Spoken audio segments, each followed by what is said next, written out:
तो हाँ, कल हमने देखा था डेसिमल को बाइनरी बिट्स में कन्वर्ट कैसे करते हैं, साथ ही साथ हमने ये देखा था हेक्साडेसिमल को भी बाइनरी बिट्स में कन्वर्ट कैसे करते हैं। और देन मैंने आपको बताया था कि आईपी जो है वो 32 बिट्स आइडेंटिटी होती है। आईपी से मेरा मतलब है IPv4। और हमने ये भी वेरीफाई करके देखा था कि IPv4 32 बिट्स की आइडेंटिटी होती है और IPv6 128 बिट्स आइडेंटिटी होती है, जिससे हम टोटल 8 ब्लॉक्स में डिवाइड करते हैं। और ईच ब्लॉक जो है ईच ब्लॉक में हमारे पास 16 बिट्स होती है, तो 16 इंटू 8 क्या हो गया 128। तो क्लास आगे कंटिन्यू करते हैं आज की। तो अब से हमने IPv4 स्टार्ट करनी है। और अब अगर मैं कभी आपको IP बोलूं तो इसका सिंपल सा मीन ये होगा कि मैं IPv4 की बात कर रहा हूँ, क्योंकि हुआ कुछ ऐसा कि जिस टाइम पे मार्केट में IPv4 लॉन्च हुआ था उस टाइम पे बस IPv4 ही होता था। एक ही IP हमारे पास थी, कौन सी थी? IPv4। तो लोग इसे V4 के बजाय सिंपली क्या बोलते थे? IP। इसका मीन यह है कि आपका जो OS है, आपका जो राउटर है, वो भी IP का मीन क्या समझता है? IPv4। मार्केट में जब IPv6 लॉन्च हुई देन लोगों ने डिफ्रेंशिएट करने के लिए IP को IPv4 बोलना पसंद करा, या फिर IPv6 को IPv6। मीन्स ये कि अगर आप सिंपली IP बोलोगे फिर भी इसका मीन यही होता है कि मैं IPv4 की बात कर रहा हूँ। जब तक आप IPv6 नहीं बोलोगे तब तक कोई बंदा IPv6 अंडरस्टैंड नहीं करेगा, IP4 अंडरस्टैंड करेगा अगर आपने ओनली क्या बोल रखा IP। तो मैं रिपीट कर रहा हूँ, IP अगर मैं इन फ्यूचर बोलूँ, अभी से बोलूँ, तो IP का सिंपल सा मीन होगा IPv4 तब तक जब तक कि मैं मैनुअली ये ना बोलूँ कि भैया मैं IPv6 की बात कर रहा हूँ, क्योंकि इवन आपका OS जो है वो भी IP को IPv4 ही अंडरस्टैंड कर रहा होता है। ठीक है, तो आगे देखते हैं। तो अभी से हम ओनली बात करेंगे IP की। इसका सिंपल सा मीन होगा मैं IPv4 की बात कर रहा हूँ। तो IPv4 जो है इसे कुछ क्लासेज में डिवाइड की गई है, जैसे कि क्लास A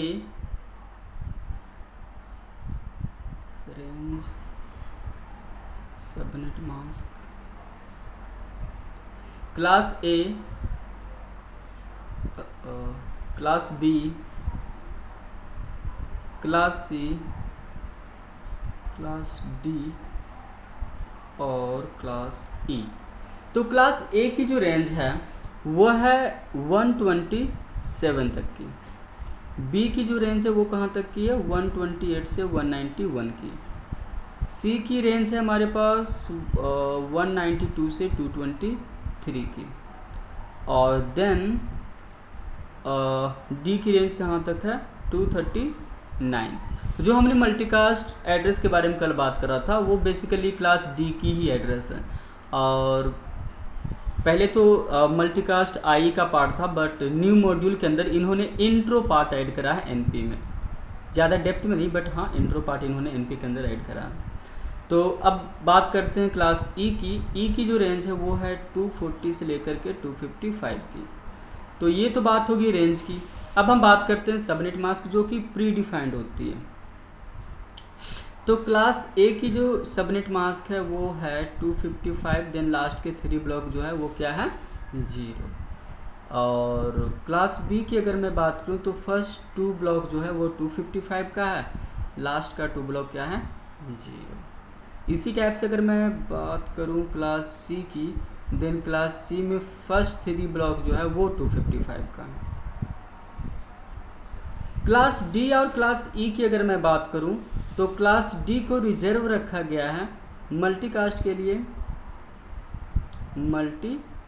लिए, और क्लास E जो है वो DOD ने, मींस डिपार्टमेंट ऑफ डिफेंस ने अपने पास रखा हुआ है साइंटिफिक रिसर्च के लिए। ओवरऑल आप यूँ बोल सकते हो कि क्लास D और क्लास E जो है इसकी हमें रिक्वायरमेंट नहीं होती है अपने PC पे, अपने लैपटॉप पे, या आप अपने सर्वर पे कॉन्फ़िगर करने के लिए हमें डी और ए की रिक्वायरमेंट नहीं है। एन में आप जो पढ़ोगे वो पढ़ोगे ओनली ए, बी और सी के रिगार्डिंग। तो डी और ई रिजर्व है, डी मल्टीकास्ट के लिए, E DOD means department of defence ने अपने पास रखा हुआ है रिसर्च के लिए। अगर मैं बात करूं क्लास ए, बी और सी की, अगर मैं बात करूं क्लास ए, बी और सी की, तो इसकी रिक्वायरमेंट होती है यूज्ड ऑन लैन एंड वैन। एक मिनट, आई थिंक किसी की रिक्वेस्ट आई है।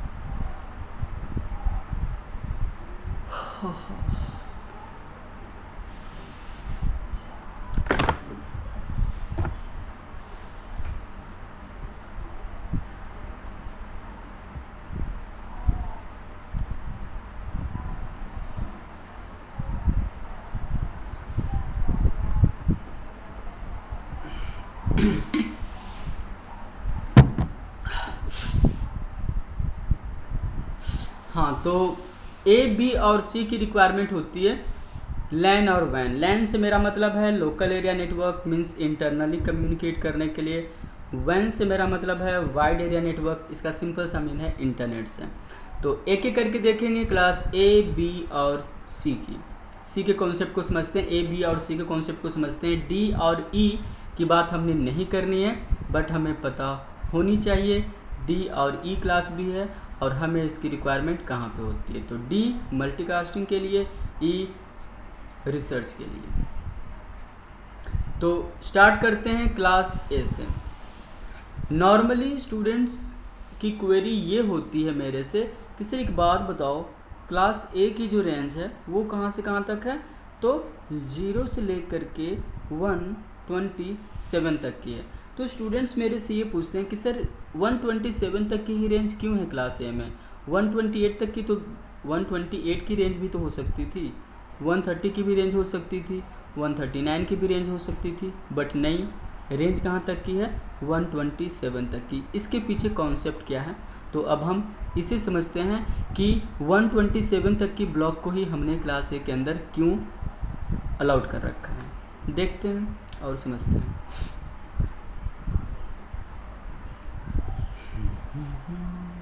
तो अगर आप इस डेसिमल नंबर को, ये तो हमारा डेसिमल फॉर्मेट में है ना, तो अगर हम इसे बाइनरी बिट्स में रिप्रेजेंट करें, तो आपको मैंने पहले ही बताया था कि एक ब्लॉक में कितने बिट्स होते हैं? 8 बिट्स होते हैं। तो आप इसे 8 बिट्स के फॉर्मेट में रिप्रेजेंट करोगे, 2, 2 4, 2 6 और 2 8, 8 बिट्स हो गए। इसी टाइप से अगर आप 127 को भी, एक्चुअल में ये जो मैंने रेंज लिखा है ना, 128 से 191, 192 से 223, ये एक ब्लॉक को रिप्रेजेंट कर रहा है। इसीलिए मैंने एक ब्लॉक को बाइनरी बिट्स में जो कन्वर्ट करा है, इसमें मैंने 8 बिट्स लिखा है। क्यों? क्योंकि IPv4 में एक ब्लॉक अपने आप में एक ऑक्टेट को रिप्रेजेंट करता है। तो 127 को अगर आप बाइनरी बिट्स में कन्वर्ट करो तो फर्स्ट ब्लॉक आपका 0 को आएगा, बाद बाकी सारा आपका 1 होगा, आई थिंक। तो अगर आप नोटिस करो तो इसमें जो फर्स्ट बिट है वो आपका कॉमन आ रहा है, इसीलिए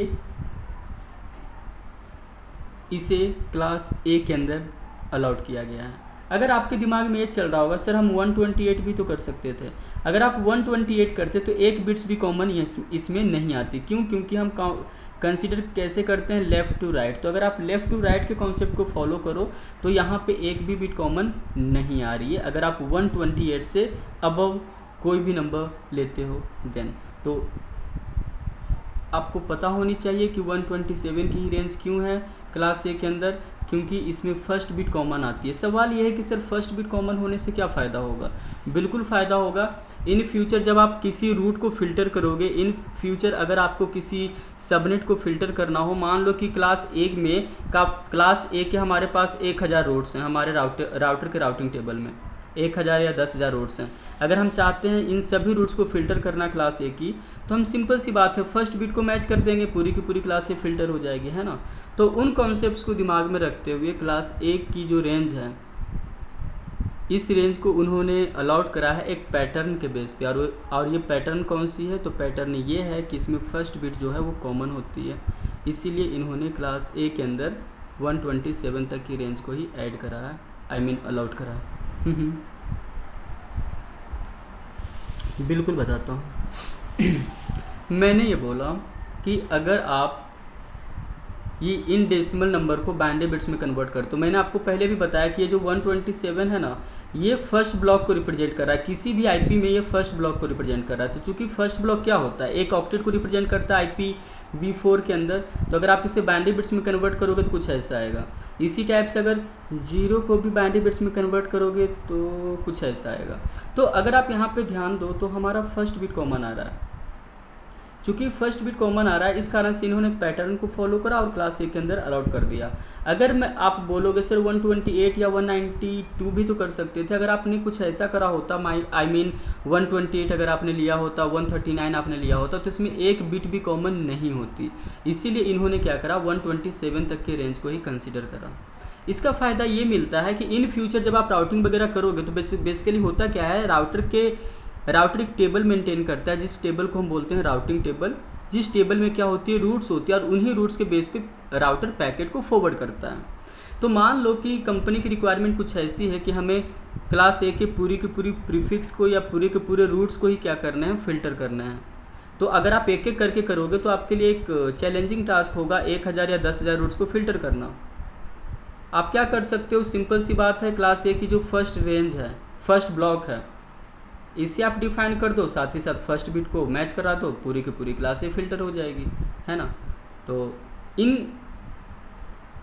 पॉइंट्स को देखते हुए इन्होंने क्या करा, 127 की रेंज को ही क्लास ए के अंदर अलाउड करा।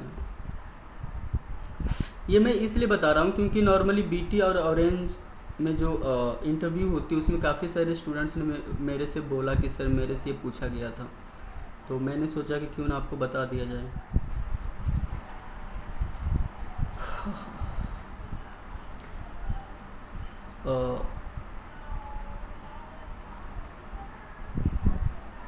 हेलो,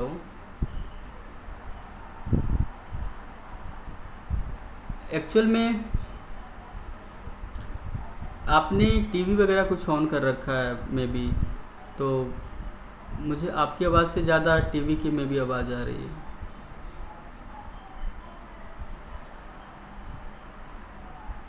भाई ये समझ लिया जो मैंने आपको समझाया, सबनेट मास्क पे जा रहे हो आप। अभी तो मैंने क्लास बी और क्लास सी की रेंज पे फोकस करना है। सबनेट मास्क में मैं आता हूँ, वेट करो आप, आपको हर एक कॉन्सेप्ट समझ आ जाएगा लास्ट तक।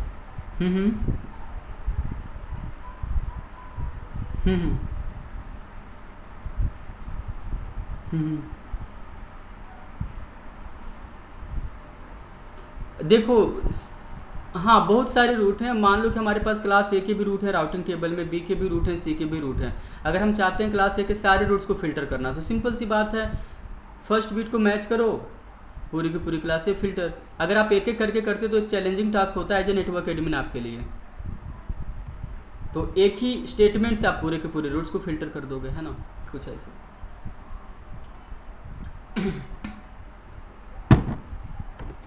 सबनेट मास्क पे मैं आता हूँ, सो वेट करो आप, पहले मैं एक एक करके देख रहा हूँ। तो बात करते हैं क्लास बी की। अगर हम क्लास बी की बात करें तो क्लास बी की जो रेंज है वो है 191 तक की। अगर आप इसे आप म्यूट करके रखो क्योंकि मुझे ऐसा लगता है मे भी आप कुछ पूछ रहे हो, तो मैं थोड़ा सा डिस्ट्रैक्ट हो जाता हूँ। तो अगर मैं 128 को बाइनरी बिट्स में कन्वर्ट करूँ तो 128 को अगर आप बाइनरी बिट्स में कन्वर्ट करोगे तो क्या आएगा, फर्स्ट बिट ऑन रहेगी, बाद बाकी सारी की सारी बिट क्या होगी, ऑफ होगी। ऑफ से मेरा मतलब है 0, तो 2 2 4 2 6 2 8, ठीक है। अगर आपने 128 को बाइनरी बिट्स में कन्वर्ट करने हैं तो ये जो पहला बिट है यही सिर्फ 1 होगा, बाद बाकी सारे के सारे बिट्स क्या होगा, 0। अगर आप इसी टाइप से 191 को बाइनरी बिट्स में कन्वर्ट करते हो तो कुछ ऐसा आएगा, है ना। इस साइड क्या है, मैं इस पे ध्यान नहीं दे रहा, बस मैं आपको ये बताना चाहता हूँ कि क्लास बी की अगर मैं बात करूँ तो इसमें फर्स्ट 2 बिट्स जो है वो कॉमन है। क्लास अगर मैं एक मिनट, अगर मैं क्लास बी की बात करूं तो क्लास बी में हमारा फर्स्ट 2 बिट्स कॉमन है, तो इन्होंने भी एक पैटर्न को फॉलो करा और 128 से 191 की रेंज को इन्होंने क्लास बी के अंदर अलाउड कर दिया।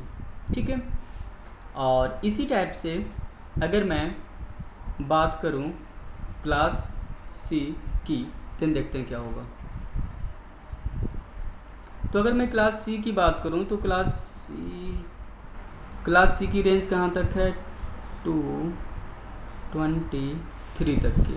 तो अगर आप इसे बाइनरी बिट्स में कन्वर्ट करते हो देन कुछ ऐसा आएगा, 120 ऐसा था ना कुछ, 128, 64, 32, 16, 8, 4, 2, 1, तो 192 मीन्स क्या, कुछ ऐसा है ना।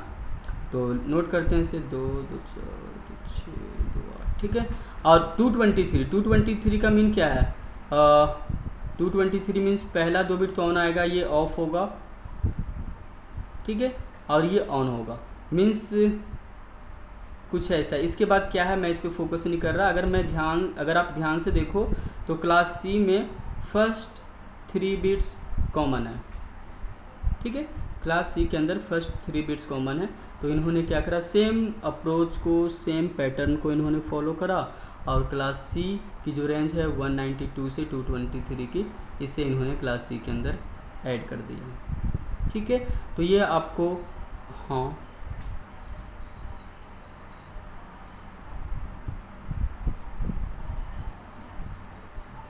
यही तो मैं आपको बता रहा था कि मान करके चलो आपके राउटर के राउटिंग टेबल में 10,000 रूट्स हैं क्लास ए की। अगर मान लो कि क्लास ए की रूट्स को अगर आप एक एक करके फ़िल्टर करोगे तो आपको 10,000 रूल डिफाइन करना होगा, क्योंकि आपके राउटर के राउटिंग टेबल में 10,000 रूट्स हैं।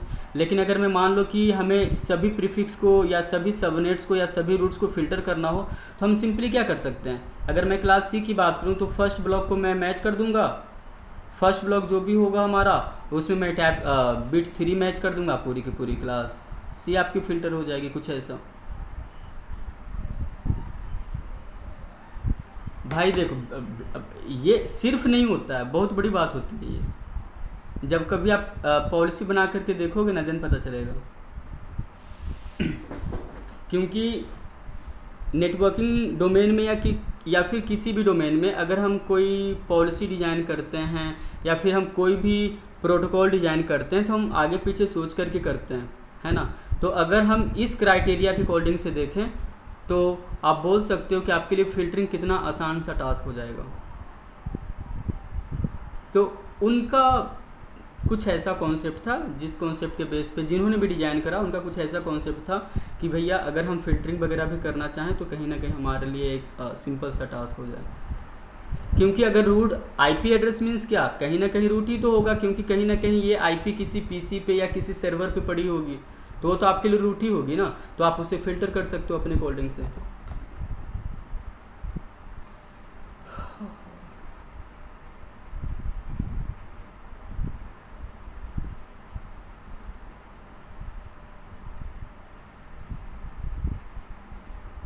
हाँ, जो फर्स्ट ब्लॉक होगी किसी भी क्लास की, जो फर्स्ट ब्लॉक होगी उसे आप डिफाइन करोगे, बाद बाकी 3 बिट्स मैच कर दोगे। लेकिन सच तो ये है कि आप ऐसा कुछ फिल्टरिंग क्लास CCNM नहीं करने वाले। बट हाँ, CCNP में जब आप पढ़ोगे प्रीफिक्स लिस्ट तो उस टाइम पे आपको उस टाइम पे में भी समझ में आ जाएगा। जब CCNP में आप प्रीफिक्स लिस्ट की, उसमें प्रॉपर ये टॉपिक है पढ़ना जिसमें हम रूट को फिल्टर करते हैं। चाहे आप OSPF करोगे, EIGRP करोगे, उसमें रूट फिल्टरिंग के कॉन्सेप्ट हैं, तो मे भी उस टाइम पे आप इसे रिलेट कर पाओगे। वेलकम।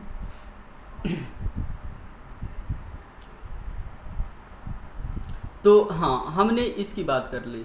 हमने ये बताया कि क्लास ए की जो रेंज है वो क्यों है, क्लास बी की जो रेंज है 128 से 191 की, यही रेंज क्यों है, 193 तक की क्यों नहीं है। मे बी आपने कॉन्सेप्ट को समझा होगा। अब आगे देखते हैं होगा क्या। मान लो कि आपके सामने एक आईपी दी हुई है, हमने एक आईपी दे दी 178.168.1.1। हमने आपके सामने एक आईपी दी 178.168.1.1। और अगर मैंने आपसे पूछा कि ये आईपी कौन से क्लास को बिलोंग करती है, तो आपका आंसर क्या होगा।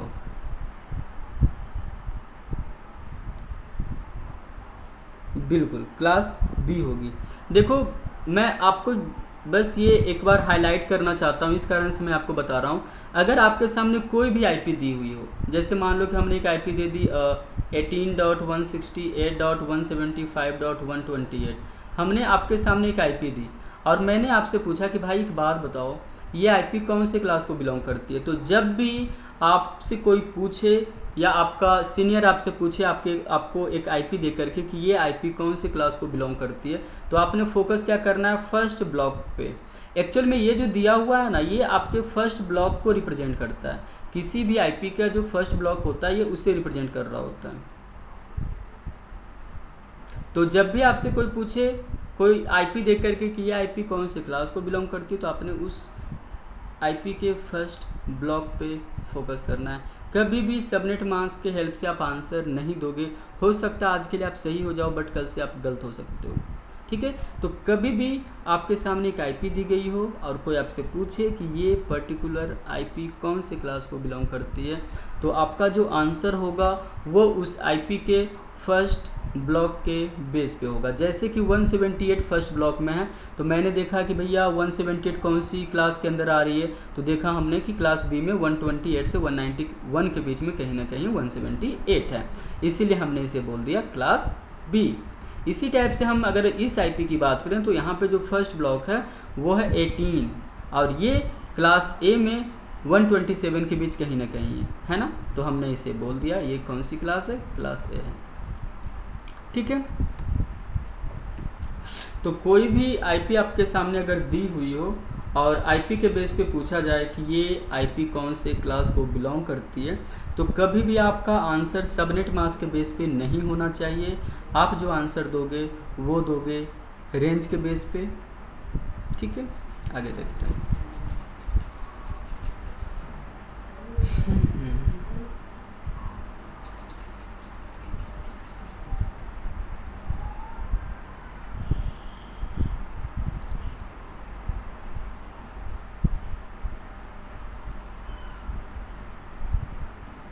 मिस्टर लखा, आप आज भी कनेक्टेड हो या नहीं?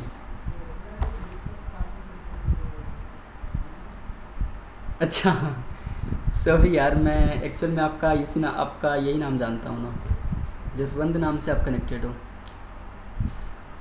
हाँ अच्छा, आपने आंसर दिया था अभी, ठीक है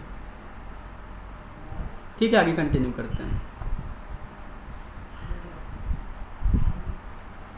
तो ये कॉन्सेप्ट तो हमें समझ आ गया। अब हम किसकी बात करेंगे, सबनेट मास्क की बात करेंगे। आप में से किसी ने पूछा भी था, अब मैं आपको बताता हूँ सबनेट मास्क क्या है और हमें इसकी रिक्वायरमेंट क्यों होती है।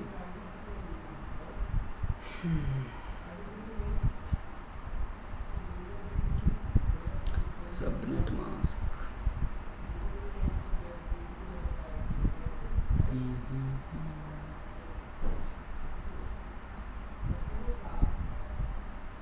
सबनेट मास्क 32 बिट्स की आइडेंटिटी होती है। 32 बिट्स आइडेंटिटी 32 बिट्स आइडेंटिटी होती है। और सबनेट मास्क जो है वो बेसिकली बना होता है ऑन बिट्स और ऑफ बिट्स से। सबनेट मास्क जो है वो किसका मिक्सचर होता है, on bits plus of bits का मिक्सचर होता है। इसका मीन क्या है मैं आपको एक्सप्लेन करता हूँ, या फिर आप ऐसे बोल सकते हो कि subnet mask separates SEPARATES subnet mask separates IP address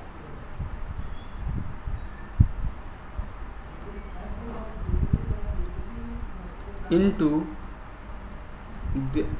the network address and एक मिनट यार हैंग हो रहा है क्या, into the network address and host address, network address and host address। मैंने क्या लिखा मैं दोबारा से रिपीट कर रहा हूँ। सबनेट मास्क के हेल्प से basically subnet mask 32 bits identity होती है और ये आपके IP एड्रेस को दो पार्ट में स्प्लिट करता है। एक पार्ट आपका नेटवर्क एड्रेस कहलाता है दूसरा पार्ट आपका होस्ट एड्रेस कहलाता है। तो सवाल ये है कि कौन सा पार्ट नेटवर्क एड्रेस कहलाएगा और कौन सा पार्ट होस्ट एड्रेस कहलाएगा। तो हम इसे भी यहाँ पे नोट करते हैं। तो बेसिकली जो नेटवर्क एड्रेस होता है या नेटवर्क आईडी होता है, नेटवर्क आईडी, नेटवर्क आइडेंटिटी, ये बना होता है किसके हेल्प से? 1 के हेल्प से। 1 को ही हम यहाँ पे क्या बोलते हैं? On bit. अगर मैं अब से कभी भी ऑन बिट बोलूँ तो इसका सिंपल सा मीन क्या होगा? मैं 1 की बात कर रहा हूँ और यही आपके नेटवर्क आईडी को रिप्रेजेंट कर रहा है। ठीक है। और इसी टाइप से अगर मैं आपके सामने बात करूँ किसकी? होस्ट आईडी की, तो होस्ट आईडी जो है वो किससे मिलकर के बना होता है? 0। और इसे हम क्या बोलते हैं? Of bit.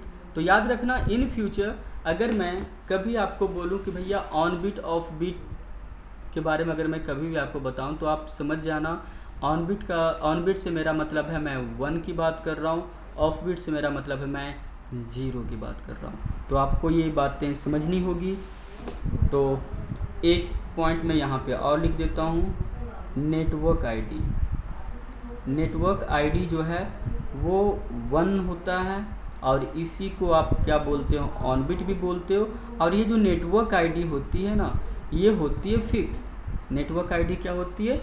फिक्स होती है। फिक्स का मतलब ये है कि आप इसे चेंज नहीं कर सकते, ये वेरी नहीं करता है। अगर मैं बात करूँ होस्ट एड्रेस, वो क्या रहा ये,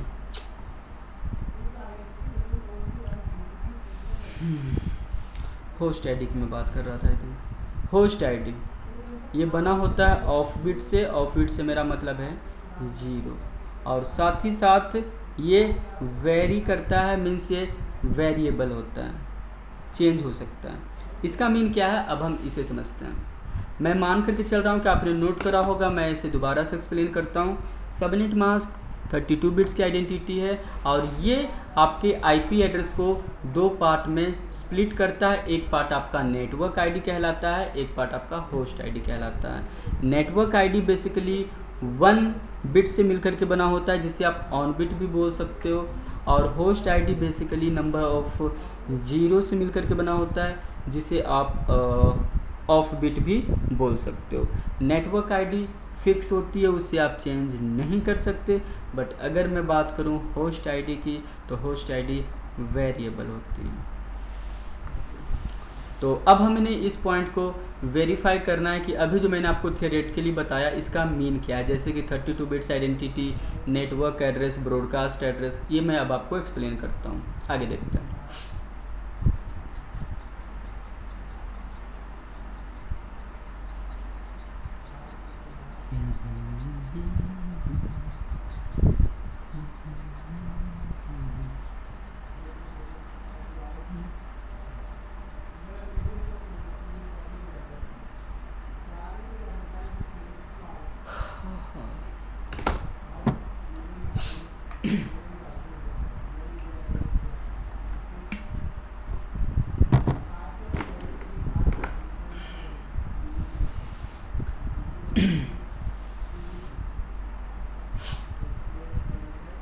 हाँ, तो मैं सबनेट मास्क की बात कर रहा था, है ना। तो पहले ये देखते हैं कि क्या वाकई ये 32 बिट्स की आइडेंटिटी है। पहले हमने इसे वेरीफाई करना है। तो मान लो कि क्लास सी की अगर मैं बात करूं, तो क्लास सी की जो बाय डिफ़ॉल्ट का मीन क्या होता है? प्री डिफाइंड, जो पहले से डिफाइन किया हुआ हो, है ना। तो अगर मैं क्लास सी की बात करूं तो क्लास सी की जो प्री डिफाइंड या बाय डिफ़ॉल्ट सबनेट मास्क होती है वो क्या होती है? फर्स्ट 3 ब्लॉक जो होती है वो 255।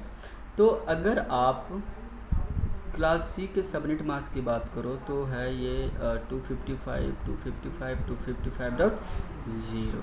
और अगर आप इसे बाइनरी बिट्स में कन्वर्ट करो, क्योंकि बिना बाइनरी बिट्स में कन्वर्ट किए आप ये फाइंड आउट तो नहीं कर सकते ना कि 32 बिट्स आइडेंटिटी है भी या नहीं। तो कल की अगर मैं बात करूं, कल मैंने आपको बताया था डेसिमल से बाइनरी में कन्वर्ट करना, उसी के बेस पे देखते हैं। अगर आप 255 को बाइनरी बिट्स में कन्वर्ट करते हो, देन सारी की सारी बिट मीन्स 8 बिट, क्योंकि एक ब्लॉक में तो 8 ही बिट हो सकती है। सारी की सारी बिट क्या होगी? 1 होगी। 2, 2, 4, 2, 6, 2, 8। आप चाहो तो कैलकुलेट कर सकते हो, हमने कल आपको बता ही रखा कैसे करते हैं। सेकेंड ब्लॉक में भी होगा 8 बिट, 2, 2, 4, 2, 6, 2, 8। थर्ड ब्लॉक में भी होगा 8 बिट, 2, 2, 4, 2, 6, 28, ठीक है। और ये भी डेसिमल फॉर्मेट में हम इसे अगर बाइनरी बिट्स में कन्वर्ट करेंगे तो कितने बिट आएगा, 8 बिट आएगा, 2 2 4 2 6 2 8। तो मैंने कुछ टाइम पहले क्या बताया था कि जो नेटवर्क आईडी होती है ना मेरे भाई, ये बेसिकली नंबर ऑफ़ 1 से मिल करके बना होता है ना, और ये जो होस्ट आईडी होती है वो किससे मिल करके बना होता है, 0, ठीक है। तो अगर मैं यहाँ पे बात करूँ तो ये भी आपका क्या है, नेटवर्क पार्ट है, ये भी आपका क्या है, नेटवर्क पार्ट है, और ये जो है वो आपका क्या है, होस्ट पार्ट है। और हमने देखा भी 8 बिट्स सभी ब्लॉक में, इसका मीन ये हो गया कि 32 बिट्स की आइडेंटिटी है ना। तो आप बोल सकते हो कि क्लास सी में जो फर्स्ट 3 ब्लॉक होती है ना वो नेटवर्क पार्ट होती है, और लास्ट का जो ब्लॉक होता है मीन्स 4th ब्लॉक जो है, जो कि 8 बिट होगी 4th ब्लॉक में, वो आपका होस्ट को रिप्रेजेंट करता है। इसी टाइप से अगर मैं क्लास किसकी बात करूं, क्लास बी की बात करूं, तो क्लास बी में जो पहला 2 ब्लॉक है, फर्स्ट 2 ब्लॉक जो है वो नेटवर्क पार्ट को रिप्रेजेंट करता है, और लास्ट के 2 ब्लॉक हमारा होस्ट पार्ट को रिप्रेजेंट करता है। Network part, host part, host part, host part. अब क्लास ए की बात करूं तो फर्स्ट ब्लॉक आपका नेटवर्क पार्ट कहलाएगा। तो मैं यहाँ तक मान करके चल रहा हूँ कि आपको कॉन्सेप्ट समझ आ चुका है, ठीक है। अब हम एक स्टेप आगे लेते हैं कि वो नेटवर्क एड्रेस, ब्रॉडकास्ट एड्रेस का मीन क्या है। अब मैं आपको ये एक्सप्लेन करता हूँ। 1 मिनट रुको, थोड़ा सा मैं वाटर पी लूँ, पानी पी लूँ, उसके बाद कंटिन्यू करता हूँ। भाई रुक जाओ, मैं आपको पहले भी बोला हूँ कंट्रोल करो, सब बताऊँगा मैं। 1 मिनट रुको।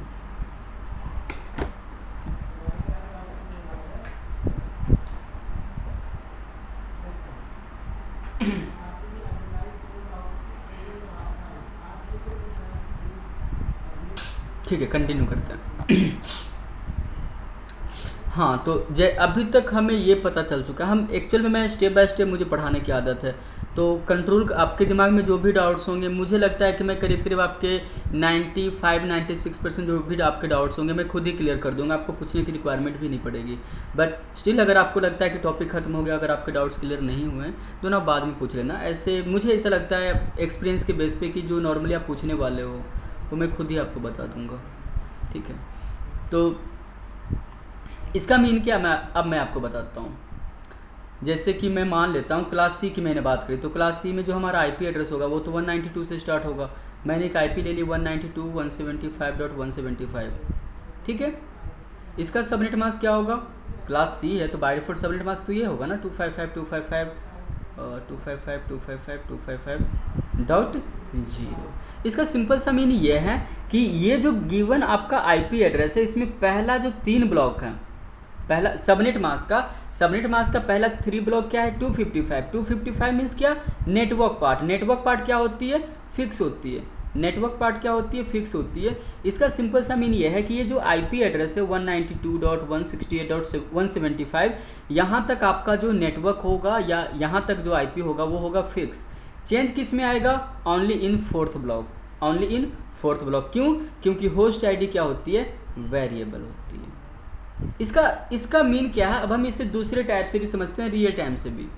ये तो आपको समझ आ गया कि अगर कोई आईपी दी हुई है, उस आईपी का अपना एक सबनेट मास्क होगा, तो सबनेट मास्क के बेस पे आप ये बता सकते हो कि किसी भी गिवन आईपी एड्रेस में नेटवर्क पार्ट कौन सा है और होस्ट पार्ट कौन सा है। मैं रिपीट कर रहा हूँ, अगर आपके सामने कोई आईपी दी हुई हो और सबनेट मास्क दिया हुआ हो, तो सबनेट मास्क के बेस पे ही आप ये बता पाओगे कि पर्टिकुलर गिवन आईपी एड्रेस में कौन सा पार्ट नेटवर्क पार्ट है, कौन सा पार्ट होस्ट पार्ट है। अगर सबनेट मास्क दी हुई ना हो तो आप कभी भी ये नहीं बता सकते कि पर्टिकुलर गिवन आईपी एड्रेस में नेटवर्क पार्ट कौन सा है और होस्ट पार्ट कौन सा है, ठीक है।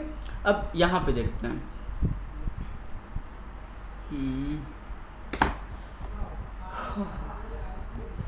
ncpa.cpl। जैसे कि अगर आप ध्यान से देखो तो मैं अभी कनेक्टेड हूँ ईथरनेट एडेप्टर से, आई मीन लैन कार्ड से कनेक्टेड हूँ, और यहाँ पे जो मेरे पीसी को आईपी मिली है, मैं 1 मिनट दिखाता हूँ, मैग्नीफायर। अगर आप ध्यान से देखो तो मेरी आईपी क्या है, 192 की है ना, 192 से स्टार्ट हो रहा है फर्स्ट ब्लॉक। इस आईपी की क्या है, 192। इसका मीन ये है कि क्लास कौन सी है, सी क्लास है। चूँकि ये सी क्लास है, सर मेरा रिकॉर्डिंग वाला सेंड कर दीजिए, ये कौन है, ठीक है। हाँ, आईपी एड्रेस की मैं बात कर रहा था। आईपी एड्रेस हमारा 192.168 की रेंज की दिख रहा है। इसका मीन ये है फर्स्ट ब्लॉक क्या है 192, चूँकि फर्स्ट ब्लॉक 192 है, इसका मीन ये है कि ये क्लास कौन सी है, सी क्लास है। चूँकि सी क्लास है तो सबनेट मास्क किसका ये है ना।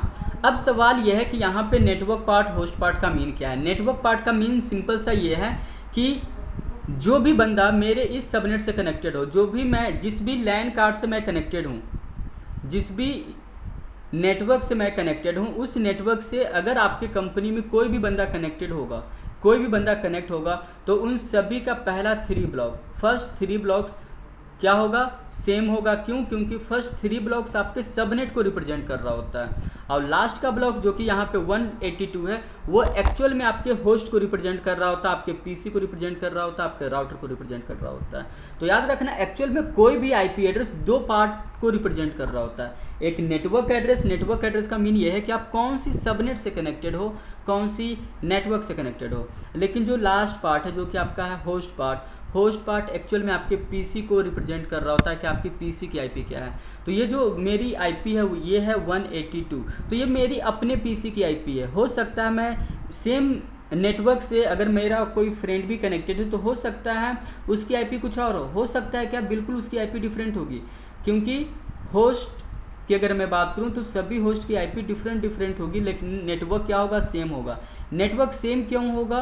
क्योंकि नेटवर्क से हमें पता चलता है कि हम सेम सबनेट का पार्ट हैं, लेकिन आईपी हर एक पीसी को यूनिकली आइडेंटिफाई कर रहा होता है। मीन्स कुछ ऐसा कि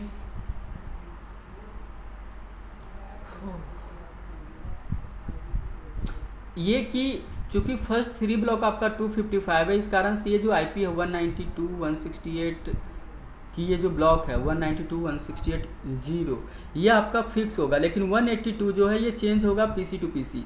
और ये कहाँ से कहाँ तक हो सकता है, 1 से लेकर के 254 तक हो सकता है। एक्चुअल में ये किसी भी ब्लॉक की अगर मैं बात करूँ, किसी भी ब्लॉक की बात करूँ, तो किसी भी ब्लॉक में मैक्सिमम आईपी कहाँ तक हो सकती है, 255 तक हो सकती है। क्यों 255 तक हो सकती है? क्योंकि एक ब्लॉक में बिट्स कितने होते हैं, 8। एक ब्लॉक में कितने बिट्स होते हैं, 8। एक ब्लॉक में कितने बिट्स होते हैं, 8। तो टू दी पावर 8 क्या हो गया, 256। मीन्स 256 आईपी किसी भी ब्लॉक में हो सकती है। और ये स्टार्ट कहाँ से होती है, 0 से कहाँ तक जाएगी, मैक्सिमम 255, इसीलिए टोटल क्या हो गया 256। तो याद रखना, एक ब्लॉक में मैक्सिमम आईपी 255 तक ही हो सकती है, कभी भी 256, कभी 257 दिखेगा नहीं आपको। समझ आ रही बात? तो इसका मतलब ये है कि ये जो 182 है ये आपका होस्ट एड्रेस है, और ये मैक्सिमम कहाँ से कहाँ तक हो सकता है, तो 1 से लेकर के 254 तक हो सकता है। 0 नहीं हो सकता, ना ही 255 हो सकता। क्यों नहीं हो सकता, वो बाद की बात है, ठीक है। तो फर्स्ट आईपी लास्ट आईपी को छोड़ करके जो बीच की आईपी होती है वही हमारे पीसी को रिप्रेजेंट कर रहा होता है, वही हमारे होस्ट को रिप्रेजेंट कर रहा होता है। तो याद रखना, बिना किसी सबनेट मास्क के आप ये कभी नहीं बता पाओगे कि आपका जो आईपी है वो कौन से सबनेट को बिलोंग कर रहा होता है। और दूसरी बात ये कि कोई भी आईपी सबनेट को भी रिप्रेजेंट कर रहा होता है, साथ ही साथ होस्ट को भी रिप्रेजेंट कर रहा होता है। और सबनेट कौन सी है, होस्ट कौन सी है पर्टिकुलर आईपी में, ये आप आइडेंटिफाई कैसे करोगे, तो with the help of subnet mask. ठीक है, सबनेट मास्क में मेरे साइड से जो भी बताना था कंप्लीट होता है। हाँ अनुराग, आपने कुछ पूछना हो तो पूछ सकते हो।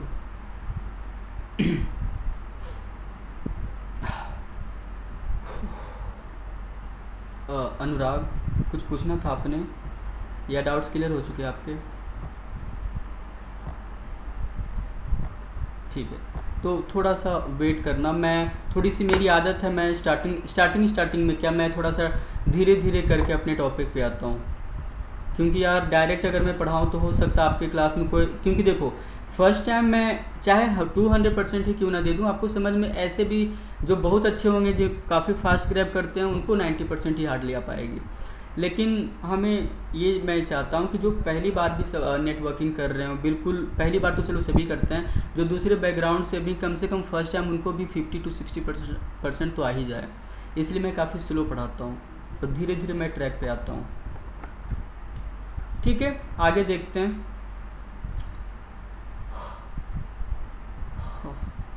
मैं बिल्कुल समझ नहीं पा रहा आप क्या बोल रहे हो।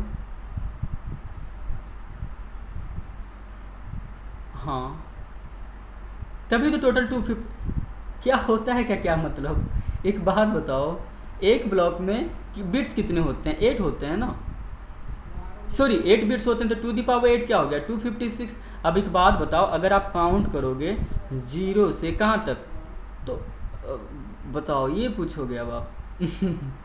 चलो ठीक, हाँ, नहीं होता है ऐसा, सभी के साथ होता है।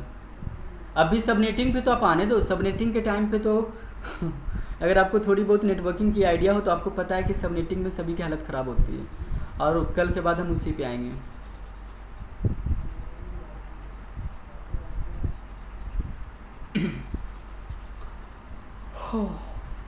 तो ये फंडामेंटल पार्ट हमारा क्लियर होता है। अब आगे चलते हैं।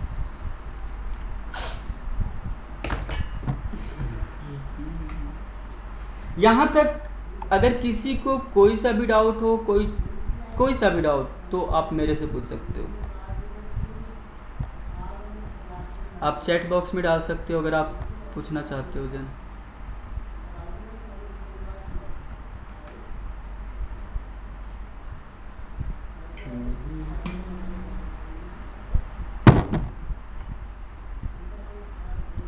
ठीक है, आई थिंक आप सभी को समझ आ रही है, देन आगे कंटिन्यू करते हैं।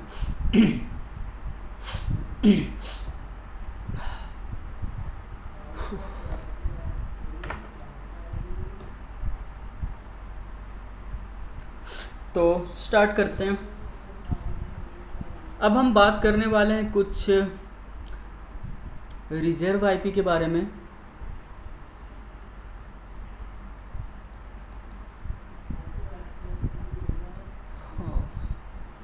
तो अब हम बात करने वाले हैं कुछ रिजर्व आईपी के बारे में।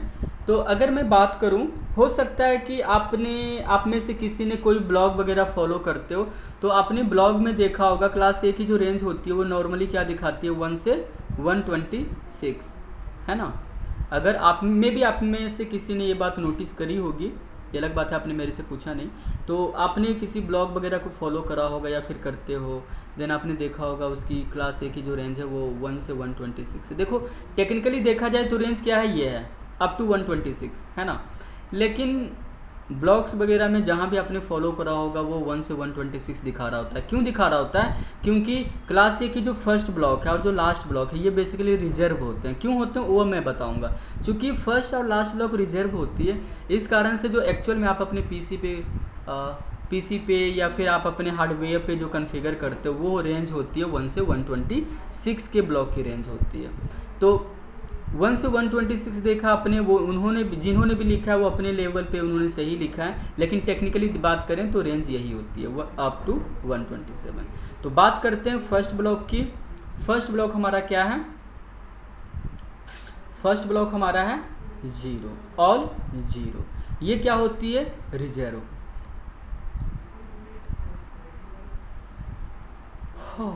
तो सिंपल सी बात है, अगर हमने किसी आईपी को रिजर्व कर रखा है तो कहीं ना कहीं इसकी रिक्वायरमेंट तो होती होगी ना, है ना।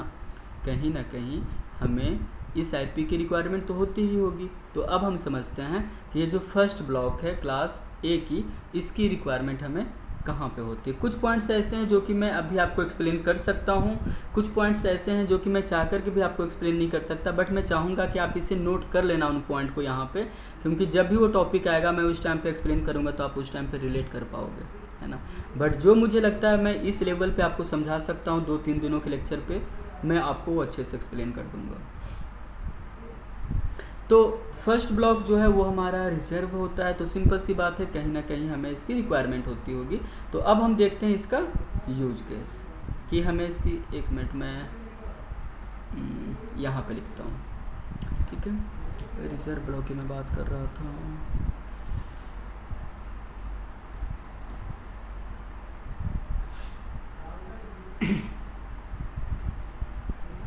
तो इसमें सबसे पहले हमने बात करी क्लास ए का जो फर्स्ट ब्लॉक है, कौन सा? ऑल 0। ये बेसिकली क्या है? रिजर्व, या आप इसे बोल सकते हो अनस्पेसिफाइड ब्लॉक, ठीक है। तो कहीं ना कहीं हमें इसकी रिक्वायरमेंट तो होती होगी, है ना। तो देखते हैं इसकी रिक्वायरमेंट कहाँ पे होती है। तो इसकी जो रिक्वायरमेंट होती है पहला, वो रिक्वायरमेंट है इन DHCP। मे बी आप में से कुछ लोगों को बिल्कुल भी आइडिया नहीं होगा कि DHCP क्या होता है, तो मैं थोड़ा सा जस्ट इंट्रो आपको बता देता हूँ कि DHCP है क्या। देन हम बात करते हैं इस IP की रिक्वायरमेंट यहाँ पे कहाँ पे होगी, ठीक है। तो ध्यान देते हैं, तो मैंने क्या बताया कि जो फर्स्ट ब्लॉक है ऑल 0, इसकी रिक्वायरमेंट हमें होती है DHCP के टाइम पे। तो DHCP के टाइम पे होती है, इसे समझने के लिए पहले हमें थोड़ा सा ये देखना होगा कि DHCP क्या होती है। देखो मेरे भाई, जब भी हम इंटरनेट से कनेक्ट होते हैं ना, तो सबसे पहले हमें क्या चाहिए होगी, हमें अपनी एक आइडेंटिटी चाहिए होगी। ये कुछ ऐसा ही है कि जैसे कि हमारी बर्थ होती है तो हमें अपना एक नेम मिलता है, जिस नेम से हम हमें ग्लोबली आइडेंटिफाई किया जाता है। सेम कॉन्सेप्ट यहाँ भी है। जैसे ही आप इंटरनेट से कनेक्ट होगे, चाहे आप वायरलेस नेटवर्क से कनेक्ट होगे, चाहे आप लैन नेटवर्क से कनेक्ट होगे, सबसे पहला काम जो आपका पीसी करेगा वो क्या करेगा, आईपी की रिक्वेस्ट करेगा, ठीक है। आईपी की रिक्वेस्ट करेगा, क्योंकि आपको भी पता है कि आपने अब तक, क्योंकि मैं मान करके चल रहा हूँ कि आपने अभी तक कभी अपने पीसी को आईपी दी नहीं है, लेकिन आप टाइप करना ncpa.cpl, देखना अगर आप वाईफाई से कनेक्टेड होगे देन आप देखना यहाँ पे डबल क्लिक करना और डिटेल्स पे जाना, डबल क्लिक करना। अगर आप वाईफाई से कनेक्टेड हो देन डबल क्लिक करना और डिटेल्स पे जाना, देखना कोई ना कोई उसकी एक आईपी होगी। अब अगर आप ईथरनेट से कनेक्टेड हो देन डबल क्लिक करना और डबल क्लिक करने के बाद डिटेल्स पे क्लिक करना, देखना इसके पास कोई ना कोई आईपी होगी। इसका मीन ये है कि हमने आईपी तो दी नहीं ना। इसका सिंपल सा मीन क्या है कि हमने अपने पीसी को तो आईपी दी नहीं, लेकिन फिर भी हमारे पीसी को एक आईपी मिली है। क्योंकि सिंपल सी बात है यार, बिना आईपी के, बिना आपके यूनिक आइडेंटिटी के आप किसी के साथ कम्युनिकेट कैसे करोगे। तो हमें चाहिए होती है क्या, एक आईपी, जिस आईपी के बेस पे हम कम्युनिकेट कर सकते हैं नेटवर्क के अंदर। तो आईपी देने के 2 मेथड होते हैं, मैं आपको आगे बताऊंगा। एक मैनुअली, जिसमें आप क्या करते हो, मैनुअली आप आईपी देते हो। मैनुअली आईपी कैसे देते हैं, चलो मैं आपको दिखाई देता हूँ आइडिया। जैसे कि मान लो कि मैं वाईफाई पे क्लिक करा, वाईफाई पे मैं मैनुअली आईपी देना चाहता हूँ। वाईफाई नहीं, चलो कोई और, किसी और पे दे देता हूँ। ये VMnet 8 लिखा हुआ है, मैं इस पर आईपी देता हूँ। ये तो हैंग होने लगा। ठीक है। इसके मैं कहाँ पे गया, प्रॉपर्टीज़ पे, और यहाँ पे मैंने ये IPv4 दिख रहा है, इस पर मैंने डबल क्लिक करा। डबल क्लिक करने के बाद बाय डिफ़ॉल्ट जो क्लिक होता है वो होता है ऑटोमेटिकली। मे बी आपको नहीं दिख रहा होगा, मैं मैग्नीफायर से दिखाता हूँ, ठीक है। तो आप देख सकते हो, आपने सबसे पहले क्या करना है, किसी भी नेटवर्क अडेप्टर पे डबल क्लिक करना है। डबल क्लिक करने के बाद जो इंटरनेट से कनेक्टेड नहीं है उस पर, क्योंकि अगर आप इंटरनेट से कनेक्टेड हो तो अब सिंपल सी बात है, DHCP ने उसको आईपी दे दिया। मैं मैनुअल मेथड की बात कर रहा हूँ। अगर आप मैनुअली आईपी देना चाहते हो तो आप उस एडेप्टर पे क्लिक करना जिसको आईपी नहीं मिली है, डबल क्लिक करना, उसके बाद जो IPv4 लिखा हुआ उस पर क्लिक करना। क्लिक करते ही आपके सामने ये विंडो ओपन हो जाएगी, जिसमें देख सकते हो बाय डिफ़ॉल्ट क्लिक होता है किस पे, obtain N IP address automatically. Automatically का मतलब ये है कि हमारा जो पीसी है वो ऑटोमेटिकली एक आईपी लेगा। तो ऑटोमेटिकली कहाँ से आईपी मिलेगा, कोई ना कोई आपके नेटवर्क में एक सर्वर होगा, वही तो आपको आईपी देगा।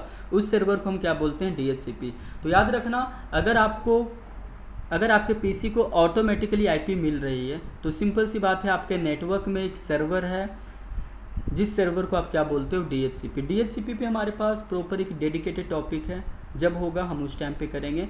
अभी के लिए मान करके चलो कि आपके पीसी जो है बाय डिफ़ॉल्ट वो कॉन्फ़िगर क्लिक होता है किस पे, obtain N IP address automatically. Automatically का मीन है कि हमें ऑटोमेटिकली आईपी मिलेगी DHCP सर्वर से, जो हमारे नेटवर्क में कहीं ना कहीं लोकेटेड है। और अगर आप मैनुअली आईपी देना चाहते हो तो फॉलोइंग पे क्लिक करो और मैनुअली आईपी दे दो, लाइक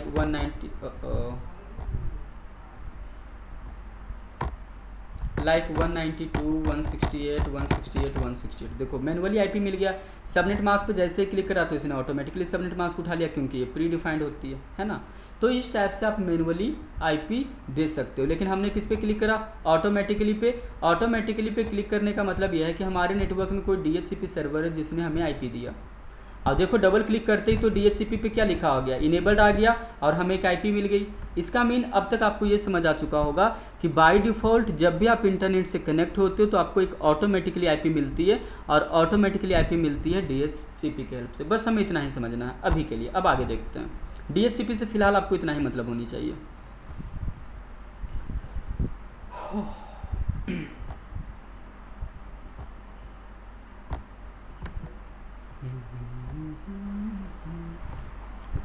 ठीक है, तो हमें ये पता चल चुका है कि जब हमारे पीसी को आईपी मिलती है तो वो आईपी ऑटोमेटिकली मेरा पीसी क्या करता है, रिक्वेस्ट करता है। और ये रिक्वेस्ट कहाँ से करता है, सर्वर से। अब सोचने वाली बात यहाँ पे है, सोचने वाली बात क्या है, अब इस पर ध्यान देते हैं। मान लो कि हमारे नेटवर्क में ये क्या है, DHCP सर्वर, DHCP सर्वर है हमारा ये, और मेरा ये क्या है, ये DHCP मेरा पीसी क्या होगा, क्लाइंट ही तो होगा, क्योंकि हमें आईपी चाहिए, है ना। तो जैसे ही आप लैन कार्ड कनेक्ट करोगे, जैसे ही आप लैन कार्ड कनेक्ट करोगे, ठीक है, तो आपका पीसी सबसे पहला काम जो है वो क्या करता है, आईपी की रिक्वेस्ट करता है। क्या काम करता है, आईपी की रिक्वेस्ट करता है। अब सोचने वाली बात यह है कि जब भी आप आईपी की रिक्वेस्ट करोगे तो कोई ना कोई पैकेट जनरेट करोगे, क्योंकि जब तक आप पैकेट जनरेट नहीं करोगे तब तक आप लोगों से रिक्वेस्ट कैसे करोगे। जब तक क्लाइंट लोगों से आईपी नहीं मांगेगा तब तक मुझे आईपी कैसे मिलेगा।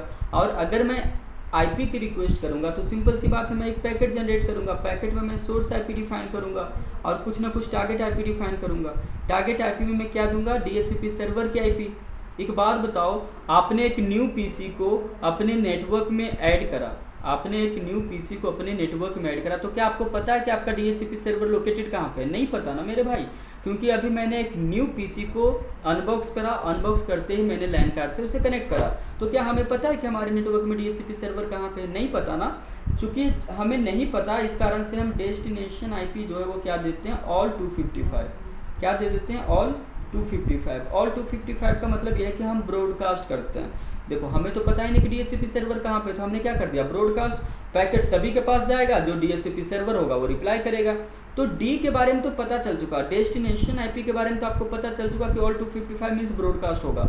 लेकिन what about source IP? Source IP का क्या, क्योंकि हमने DHCP सर्वर से आईपी की रिक्वेस्ट करनी है। जब आप आईपी की रिक्वेस्ट करोगे तो कुछ ना कुछ सोर्स तो डिफाइन करोगे, लेकिन हमारे पास कोई आईपी है ही नहीं, तो मैं टाइप क्या करूँगा, तो इस सिनेरियो में हम क्या टाइप करते हैं, ऑल 0, जिसका सिंपल सा मीन ये होता है कि भैया मेरे पास अपनी कोई आइडेंटिटी नहीं है, हमें एक आईपी चाहिए।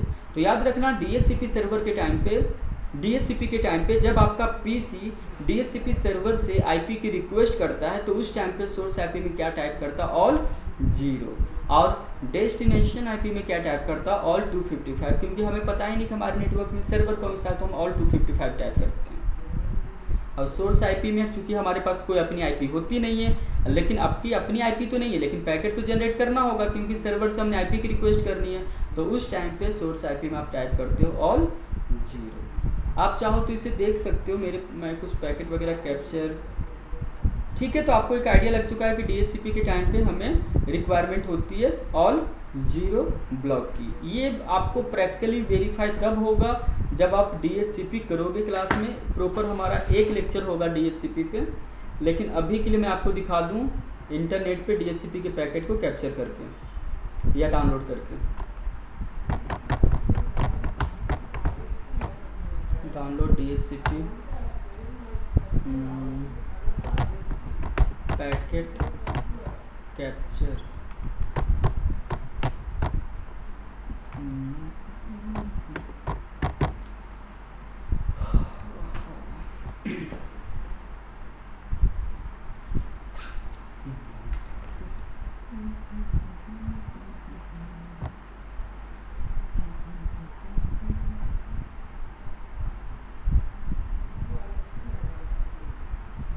यार ये सारे पैकेट तो कुछ और हैं, इसमें दिखेगा नहीं।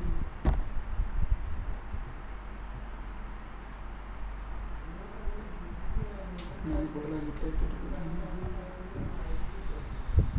DHCP डोरा प्रोसेस, हाँ ये वाला है कि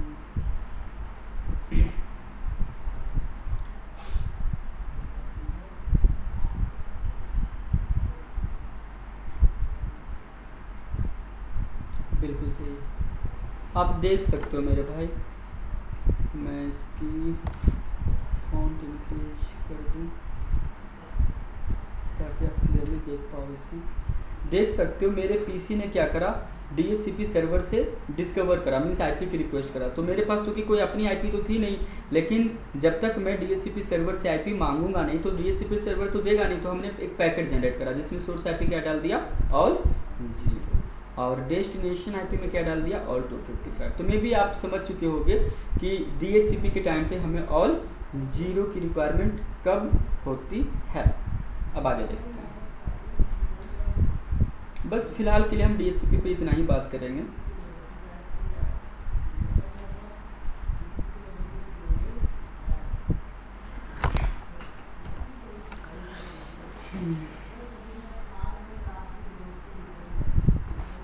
तो हमने क्या लिखा यूज केस में, सबसे पहले हमने लिखा इन डीएचसीपी। सेकेंड पॉइंट में हमने क्या लिखा, इन डिफ़ॉल्ट राउटिंग। डिफ़ॉल्ट राउटिंग की बात अभी मैं नहीं करूँगा, जब हम राउटिंग करेंगे उस टाइम पे बात करेंगे। तो डिफ़ॉल्ट राउटिंग में भी हमें किसकी रिक्वायरमेंट होती है, ऑल 0 की। ठीक है, तो डीएचसीपी मैं अभी आपको थोड़ा बहुत समझा सकता था, इस कारण से मैंने समझा दिया। डिफ़ॉल्ट राउटिंग चूँकि ये राउटिंग की कॉन्सेप्ट है तो हम उस टाइम पे करेंगे। तो इन दो सिनेरियो में हमें रिक्वायरमेंट होती है किसकी, फर्स्ट ब्लॉक की, जो कि क्या है, ऑल 0। आगे देखते हैं। अब बात करते हैं सेकेंड पॉइंट की, सेकेंड रिजर्व ब्लॉक की, जो कि क्या है, 127 की ब्लॉक, जिसे आप टेक्निकल लैंग्वेज में बोलते हो लुक बैक एड्रेस।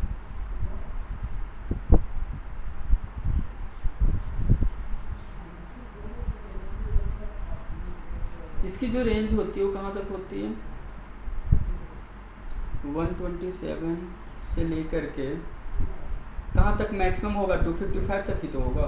तो 127.255.255.255, तो ये इसकी रेंज होती है। और याद रखना ये रिजर्व है, मीन्स इसे आप अपने पीसी पे कॉन्फ़िगर नहीं कर सकते। सिंपल सी बात है, अगर ये रिजर्व है तो हमें इसकी कहीं ना कहीं रिक्वायरमेंट होती होगी।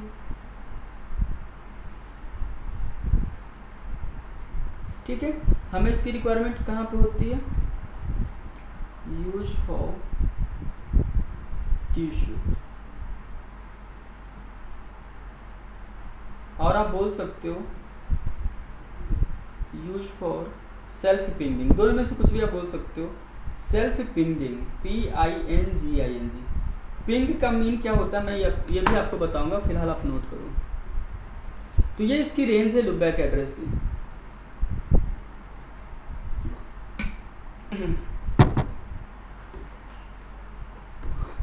मीन्स 127 की जो पूरी की पूरी ब्लॉक है वो रिजर्व किया गया है लुक बैक एड्रेस के लिए।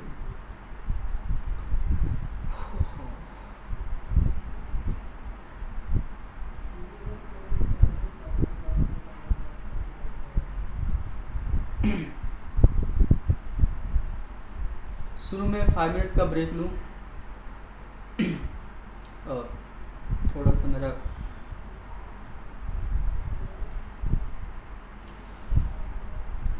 तो मैं लूँ नहीं, ये तो मैंने करना ही है, अभी तो मैंने जस्ट नोट ही कराया था आपको। सेल्फ पिंग, हाँ सेल्फ मीन्स खुद को करना। तो बात करते हैं लुक बैक एड्रेस की। देखो लुक बैक एड्रेस भी एक रिजर्व एड्रेस है और इसकी रेंज होती है 127 की जो पूरी की पूरी ब्लॉक है वो लुक बैक एड्रेस की ही ब्लॉक होती है। और अगर मैं माइक्रोसॉफ्ट की बात करूँ, अगर मैं विंडो की बात करूँ, तो आपका जो विंडोज OS है उसमें इस रेंज की जो फर्स्ट आईपी कौन सी होगी, ये वाली आईपी। तो इस आईपी से आपका OS जो होता है, आपका विंडो जो होती है वो बाइंड होती है। इस कारण से नॉर्मली हम कौन सी आईपी को प्रीफर करते हैं, फर्स्ट आईपी को ही प्रीफर करते हैं। लेकिन इसके बीच में किसी भी आईपी से अगर आप पिंग करोगे तो आपका NIC ही रिप्लाई करेगा। मैं क्या बोल रहा हूँ मैं आपको दोबारा से एक्सप्लेन करता हूँ। तो पूरी की पूरी 127 की ब्लॉक जो है वो रिजर्व होती है लुक बैक एड्रेस के लिए। अगर रिजर्व होती है तो कुछ ना कुछ इसकी रिक्वायरमेंट होगी, तो इसकी रिक्वायरमेंट होती है सेल्फ पिंगिंग के लिए। यहाँ पे एक टेक्निकल टर्म की हमने बात करी, कौन सी, पिंग। तो सबसे पहले मैं पिंग बताता हूँ, देन मैं इसकी बात करता हूँ, क्योंकि पिंग अगर मैं अभी नहीं बताया तो हो सकता है मैं आगे भी भूल जाऊँ। ठीक है, तो 1 मिनट फोकस करते हैं पिंग पे।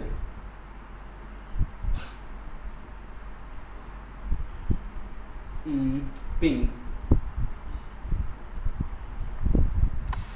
ऐसे हमें इसको लिखना चाहिए कुछ ऐसा, PING।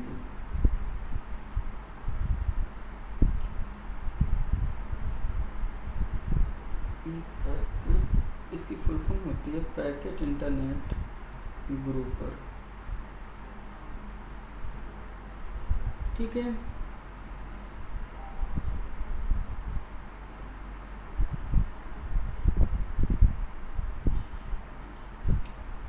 इसकी रिक्वायरमेंट क्यों होती है? Use to check connectivity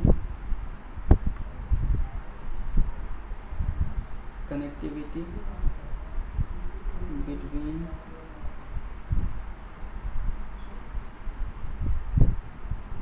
to और मोर डिवाइसेस। देखो, मान लो कि आप एक नेटवर्क को बिल्ड कर रहे हो, आपने एक नेटवर्क बिल्ड करा। नेटवर्क बिल्ड करने के बाद आप क्या करोगे? चेक करोगे ना कि क्या एंड टू एंड कनेक्टिविटी है भी या नहीं। ये कुछ ऐसा ही है जैसे कि मान लो मैंने आपको कॉल करा, मैंने अनुराग को कॉल करा, तो सबसे पहले हम क्या करते हैं, एक बार हेलो बोलते हैं ताकि हम ये वेरीफाई कर सकें कि बोथ एंड से हमारी कनेक्टिविटी ओके है भी या नहीं। उसी टाइप का कॉन्सेप्ट यहाँ भी नेटवर्किंग वर्ल्ड में भी है पिंग की। पिंग बेसिकली एक टूल है। पिंग बेसिकली क्या है? एक टूल है, एक यूटिलिटी है, जिसके हेल्प से हम क्या करते हैं, ये कनेक्टिविटी, जिसकी हेल्प से हम कनेक्टिविटी को चेक करते हैं टू और मोर देन टू नोड्स के बीच में। मान लो कि आपने एक नेटवर्क सेटअप करा है, नेटवर्क सेटअप करने के बाद आप चेक करना चाहते हो कि एंड टू एंड रीचेबिलिटी है भी या नहीं, एंड टू एंड कनेक्टिविटी है भी या नहीं, देन पिंग के हेल्प से आप कर सकते हो। तो पिंग बेसिकली क्या है? यह एक यूटिलिटी है या एक टूल है।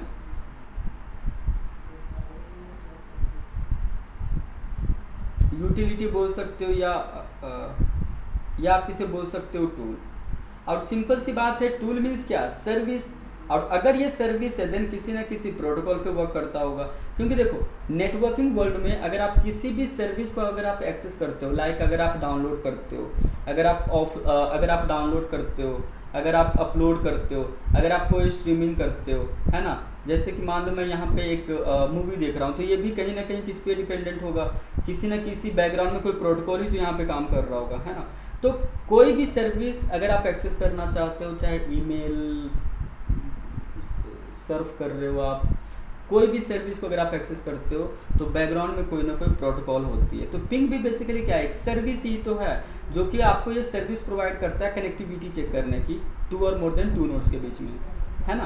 तो इसे ये भी किसी ना किसी प्रोटोकॉल पे वर्क करता होगा। तो ये कौन सी प्रोटोकॉल पे वर्क करता है? ये वर्क करता है आईसीएमपी पे। कौन सी प्रोटोकॉल पे वर्क करता है? It works on ICMP protocol. ICMP protocol. ICMP का फुल फॉर्म दिखा देता हूँ, क्या पता आपके दिमाग में चल रहा हो कि फुल फॉर्म क्या है। इसकी फुल फॉर्म क्या है? आईसीएमपी। फुल फॉर्म एक्चुअली मैं नॉर्मली भूल जाता हूँ। और इंटरनेट कंट्रोल मैसेज प्रोटोकॉल।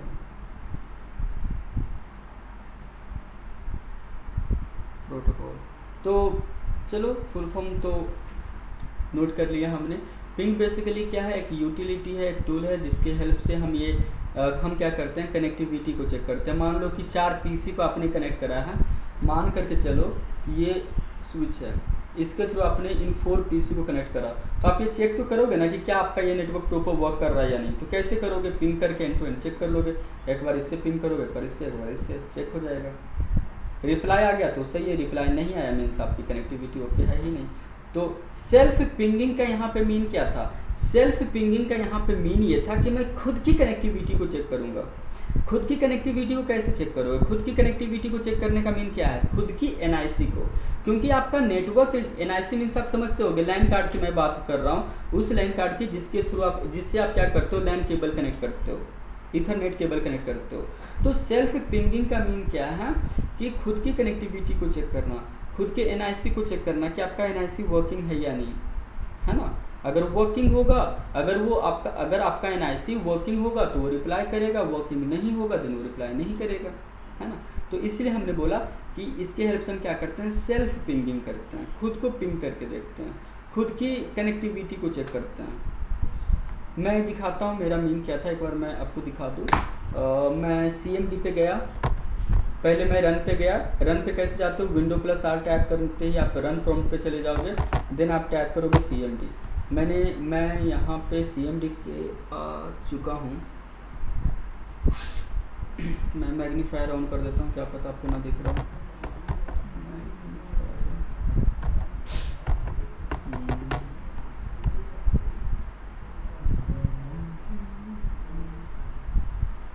ठीक है, पिंग क्या था 127 की फर्स्ट आईपी हमने ली, रिप्लाई आ गया। रिप्लाई आने का सिंपल सा मीन क्या है कि मेरा जो एनआईसी वो प्रॉपर वर्किंग है। आप फर्स्ट आईपी नहीं, जो मैंने आपको रेंज लिखाया है 127 की, उसके बीच में कोई सा भी आईपी लो, सेम ही कॉन्सेप्ट है। ये अलग बात है कि नॉर्मली हम फर्स्ट आईपी को लेते हैं जो कि क्या है 127.0.0.1, हम इसी आईपी को नॉर्मली लेते हैं। लेकिन इसके बीच में कोई भी आप आईपी ले लो, सबका मीन सेम ही है 255.255.254, इसका भी सेम ही रिप्लाई आएगा। ठीक है, तो लुकबैक एड्रेस की रिक्वायरमेंट होती है सेल्फ पिंगिंग के लिए, या फिर आप बोल सकते हो ट्रबल शूट करने के लिए। जैसे कि आप ये चेक करना चाहते हो कि आपकी एनआईसी वर्किंग है या नहीं है, आपकी एनआईसी कहीं करप्ट तो नहीं हो गई है ना, कुछ ही ये सब चेक करने के लिए।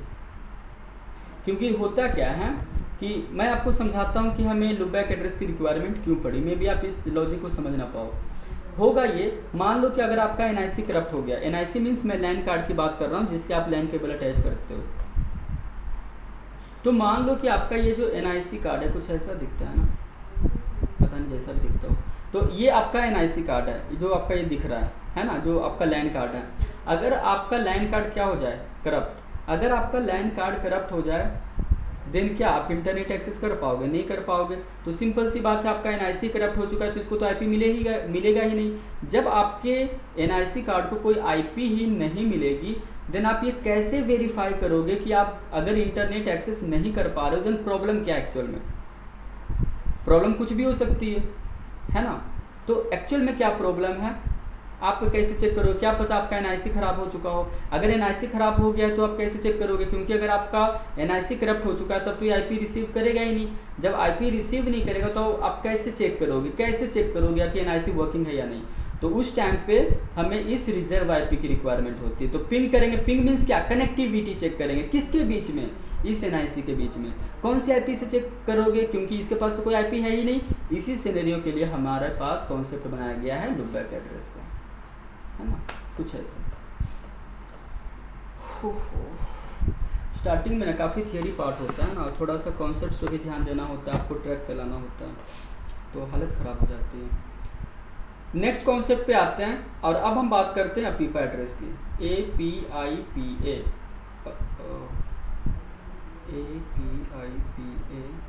अपीपा एड्रेस, ये भी एक रिजर्व आईपी एड्रेस है और इसकी रेंज क्या होती है वो मैं बता दूं आपको। इसकी रेंज होती है मेरे भाई 169.254 से कहाँ तक होती है 169.254.255.255 की, ये इसकी रेंज होती है ना। और अपीपा एड्रेस की फुल फॉर्म क्या है ये मैं आपको दिखा दूँ। अपीपा APIPA सही लिखा है मैंने, हाँ।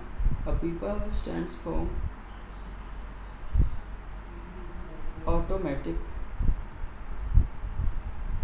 ऑटोमेटिक प्राइवेट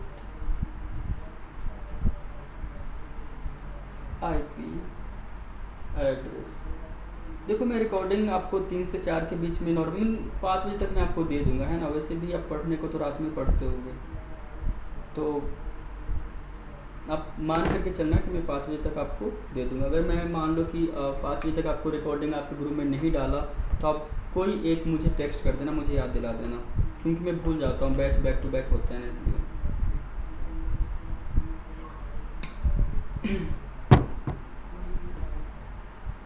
हाँ, अपीपा एड्रेस की रेंज ये है और रेंज तो ये है, लेकिन आपको पता है कि फर्स्ट आईपी लास्ट आईपी हम अपने कभी भी पीसी पे कॉन्फ़िगर नहीं करते, है ना।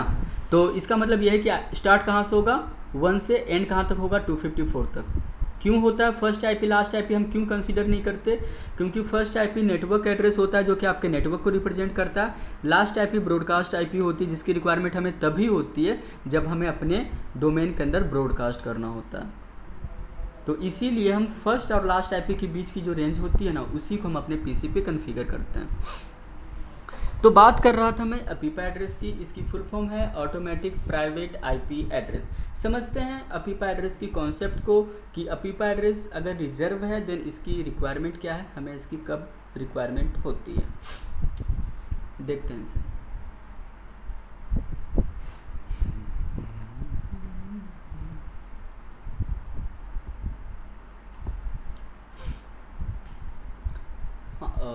मान लो कि कहाँ पे बताऊँ, आपने ये नोट कर लिया ना, यहाँ तक नोट तो कर लिया होगा ना? हाँ ठीक है, मैं डिलीट कर रहा हूँ क्योंकि सॉरी। हाँ, रेंज में जस्ट मैं ये बता रहा था कि ये रेंज है, इसी रेंज की आईपी आपका पीपा एड्रेस कहलाता है। और किसी भी, अगर मैं रेंज की बात करता हूँ तो उसमें फर्स्ट और लास्ट आईपी हम अपने पीसी पे कॉन्फ़िगर नहीं करते हैं, क्योंकि फर्स्ट नेटवर्क एड्रेस को रिप्रेजेंट करता है और लास्ट आईपी ब्रॉडकास्ट को। और ब्रॉडकास्ट की रिक्वायरमेंट तो तभी होगी ना जब आप ब्रॉडकास्ट करोगे। तो फर्स्ट लास्ट आईपी को हम कॉन्फ़िगर नहीं करते हैं अपने पीसी पे, उसके बीच की जो रेंज होती है फर्स्ट और लास्ट की, उसी को कॉन्फ़िगर करते हैं। तो मैं समझाता हूँ आपको पीपा एड्रेस क्या है। ये 2 पॉइंट आपने नोट कर ही रखा, आगे देखते हैं। मान लो कि ये DHCP सर्वर है, एक राउटर है यहाँ पे, इस राउटर को हमने यहाँ पे मान रखा है DHCP सर्वर। इसके थ्रू क्या कनेक्टेड है, एक स्विच, और इसके थ्रू मान लो कि n number of host connected है, मान लो 100+ होस्ट कनेक्टेड है। हम सभी को अब ये तो पता चल ही चुका है कि जब भी आपका पीसी ऑन होगा, जब भी आप अपने पीसी को ऑन करोगे और आप या तो वायरलेस नेटवर्क से कनेक्ट होगे या आप वायर्ड नेटवर्क से कनेक्ट होगे, आपका पीसी रिक्वेस्ट करता है आईपी की। आपका पीसी किसकी रिक्वेस्ट करता है, आईपी की रिक्वेस्ट करता है। और किससे रिक्वेस्ट करता है, DHCP सर्वर से। तो ये DHCP सर्वर से क्या करेगा, रिक्वेस्ट करेगा आईपी की, और ये पैकेट चूँकि ब्रॉडकास्ट होता है, मैंने आपको पहले ही बताया, आपके नोड में हर एक डिवाइस के पास जाएगा और इस टाइप से सर्वर को भी रिसीव होगा। ठीक है, सर्वर ने रिप्लाई करा आईपी से और आपको आईपी मिल गई। ये तो नॉर्मल प्रोसेस होती है जिसमें हम रिक्वेस्ट करते हैं आईपी की और सर्वर आपको ऑफर करता है आईपी से, ये नॉर्मल प्रोसेस है। लेकिन मैं मान करके चलता हूँ कि अगर DHCP सर्वर डेड हो जाए देन क्या होगा। मान लो कि DHCP क्लाइंट ने, ये जो हमारा क्लाइंट है, इसने क्या करा, आईपी की रिक्वेस्ट करा DHCP सर्वर से। इसे मैं DHCP क्लाइंट मान लेता हूँ। ठीक है, पैकेट किसके पास गया, DHCP सर्वर के पास। मान लो कि DHCP सर्वर जो है वो डेड हुआ पड़ा है। ठीक है, तो क्या ये आईपी ऑफर कर पाएगा, नहीं कर पाएगा ना आईपी ऑफर। चूँकि ये आईपी ऑफर करेगा ही नहीं, तो क्या आपके पीसी को आईपी मिलेगी, नहीं मिल पाएगी। तो उस सिनेरियो में आपका पीसी क्या करता है, ऑटोमेटिकली अपने आप को एक आईपी अलॉट करता है जो कि अपीपा रेंज की होती है। अपीपा रेंज मीन्स 169.254 वाली जो रेंज है, इस रेंज की एक आईपी लेती है। ठीक है, इसका मतलब ये है कि आपको ये समझ आ चुका है कि जब आपका DHCP सर्वर अनेबल हो जाता है, मीन्स अनअवेलेबल हो जाता है, या किसी कारण से DHCP सर्वर आपको आईपी ऑफर नहीं कर पाता है, उस टाइम पे आपका क्लाइंट या आप अपने पीसी को ऑटोमेटिकली एक आईपी दिलवाते हो जो कि अपीपा रेंज की होती है। और अपीपा की जो फीचर है बाय डिफ़ॉल्ट आपके ओएस पे इनेबल्ड होती है। ठीक है, मैं रिपीट कर रहा हूँ, जब DHCP सर्वर आपको आईपी ऑफर नहीं कर पाता है, चाहे सिनेरियो या कॉन्सेप्ट जो सा भी, कोई सा भी रहा हो, अगर आपके क्लाइंट को आईपी नहीं मिल पाती है, देन आपका क्लाइंट एक ऑटोमेटिकली आईपी रिसीव करता है अपीपा रेंज की। ठीक है, क्योंकि अपीपा बाय डिफ़ॉल्ट इनेबल्ड होती है। तो सवाल ये है कि एक बात बताओ सर, ये तो आपने समझा दिया कि अपीपा की रिक्वायरमेंट कब होती है, जब हमें DHCP से आईपी नहीं मिल पाती है। लेकिन एक बात बताओ, क्या वो आईपी जो कि हमें अपीपा से मिली है, क्या उस आईपी के बेस पे हम इंटरनेट एक्सेस कर पाएंगे? लॉजिक तो बनता है ना। आप तो पूछ ही सकते हो मेरे से कि बात बताओ, DHCP सर्वर से हमें आईपी नहीं मिली तो हमने खुद को एक आईपी दे दिया अपीपा, क्योंकि बाय डिफ़ॉल्ट इनेबल्ड होती है, हमें एक आईपी मिल गई अपीपा रेंज की। तो क्या हम उस आईपी से इंटरनेट एक्सेस कर सकते हैं? नहीं कर सकते। मेरा आंसर क्या है, नहीं कर सकते। आपको जो अपीपा रेंज की आईपी मिली है ना, उस आईपी से आप इंटरनेट एक्सेस नहीं कर सकते हो। तो सवाल ये बनता है कि एक बात बताओ सर, आपने ये तो बता दिया कि इंटरनेट एक्सेस नहीं कर सकते। जब इंटरनेट एक्सेस ही नहीं कर सकते तो हमें उस आईपी की रिक्वायरमेंट ही क्या है? एक मिनट, आई थिंक किसी की रिक्वेस्ट है।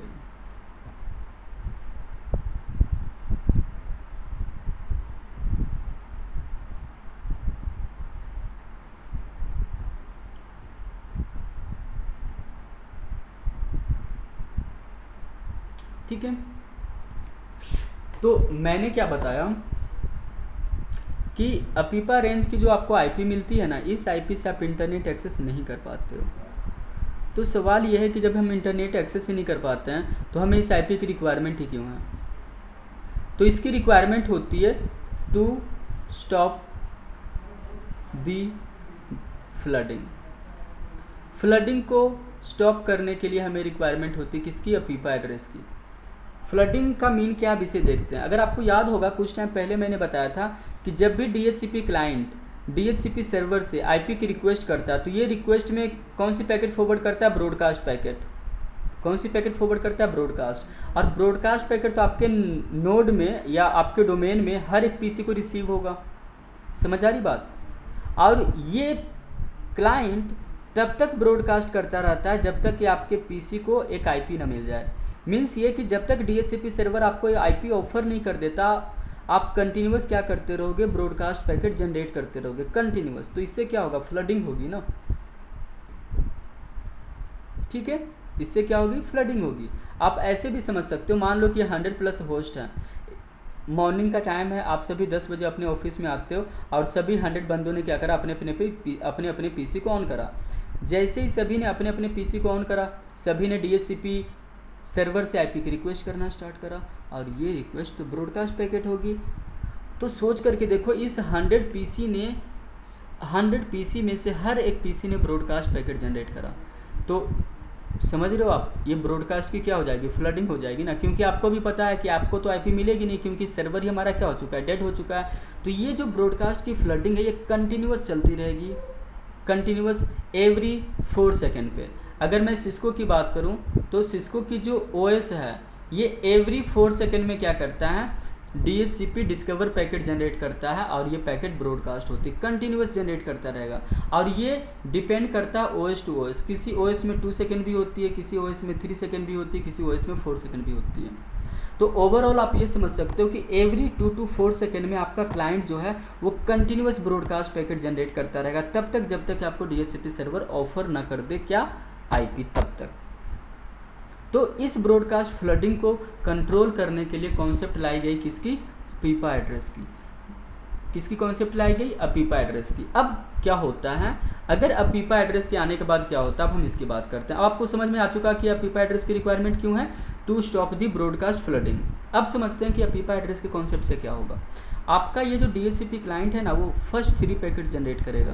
पहली बार रिक्वेस्ट करा, सेकेंड टाइम रिक्वेस्ट करा, थर्ड टाइम रिक्वेस्ट करा, और इच पैकेट के बीच की गैप क्या है? 4 सेकेंड का। मीन्स एवरी 4 सेकेंड पे हमने क्या करा? डीएचसीपी सर्वर से आईपी की रिक्वेस्ट करा। ठीक है, एवरी 4 सेकेंड में। अगर डीएचसीपी सर्वर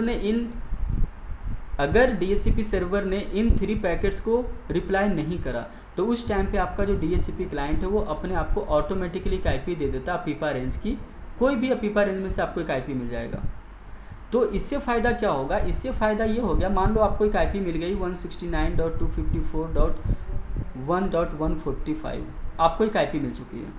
जैसे ही आपको एक आईपी मिलेगी जो कि ऑटोमेटिकली आपको मिलती है अपीपा रेंज की आईपी, जैसे ही आपको ये आईपी मिलेगी ना, अब आप एवरी 4 सेकेंड में अब आप डीएचसीपी सर्वर से आईपी की रिक्वेस्ट नहीं करोगे। अब आप कितने सेकंड के इंटरवल पे करोगे? 60 सेकंड के इंटरवल पे करोगे। अभी भी रिक्वेस्ट करोगे क्योंकि इस आईपी के बेस पे आप इंटरनेट एक्सेस तो नहीं करोगे ना, आप अभी भी रिक्वेस्ट करते हो आप, लेकिन अब आप एवरी 60 सेकंड में करते हो। तो कहीं ना कहीं क्या हो गया? ब्रॉडकास्ट फ्लडिंग जो था वो कंट्रोल हो गया। पहले हम 4 सेकंड में करते थे और अपीपा रेंज की आईपी मिलने के बाद अब हम कितने सेकंड में करते हैं? एवरी 60 सेकंड में करते हैं। तो फ्लडिंग क्या हो चुकी है? कंट्रोल हो चुकी है।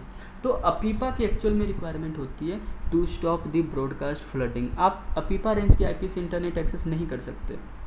क्यों एक्सेस नहीं कर सकते? क्योंकि अपीपा से आपको ओनली आईपी मिलती है और इंटरनेट एक्सेस करने के लिए हमें सिर्फ आईपी से काम नहीं बनता, हमें क्या क्या चाहिए होती है? डीएनएस सर्वर की आईपी भी चाहिए होती है, क्योंकि आप किसी भी वेबसाइट को आप एक्सेस करते हो नेम के हेल्प से। तो नेम को आईपी में ट्रांसलेट करने के लिए हमें एक डीएनएस सर्वर भी तो चाहिए होगा। तो सर्वर की आईपी आपको अपीपा एड्रेस से नहीं मिलती, और हमें एक चाहिए होती है डिफ़ॉल्ट गेटवे की एड्रेस। डिफ़ॉल्ट गेटवे एड्रेस हम उसे बोलते हैं जिस आईपी के हेल्प से आप, या जिस इंटरफेस के हेल्प से आप एक नेटवर्क से दूसरे नेटवर्क में जाते हो। हालांकि मैं ये सब एक्सप्लेन करूंगा बाद में, अभी के लिए आप ये मान करके चलो कि आप इंटरनेट एक्सेस नहीं कर सकते। क्यों नहीं कर सकते? क्योंकि आपके पास ना तो डीएनएस सर्वर की आईपी है, ना ही आपके पास डिफ़ॉल्ट गेटवे है, तो आप इंटरनेट एक्सेस नहीं कर सकते। तो सवाल यह है कि हमें इसकी रिक्वायरमेंट क्यों है? तो इसकी रिक्वायरमेंट हमें इसलिए है ताकि हम ब्रॉडकास्ट फ्लडिंग को कंट्रोल कर सकें। कैसे कंट्रोल होती है मैंने आपको बताया। हम क्या करते हैं, फर्स्ट 3 पैकेट्स हम जनरेट करते हैं। DHCP client first 3 packets generate करेगा। कुछ काम है सर? तो फर्स्ट, एक मिनट मैं कंटिन्यू करूँ, 1 मिनट रुको आप, ये वाला 1 मिनट 1 मिनट 1 मिनट। हाँ जी सर, ये कर दूँ?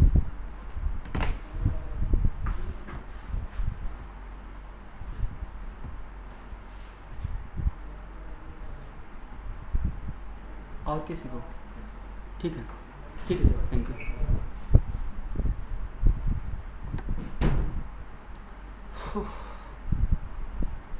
सॉरी, कंटिन्यू करते हैं क्लास।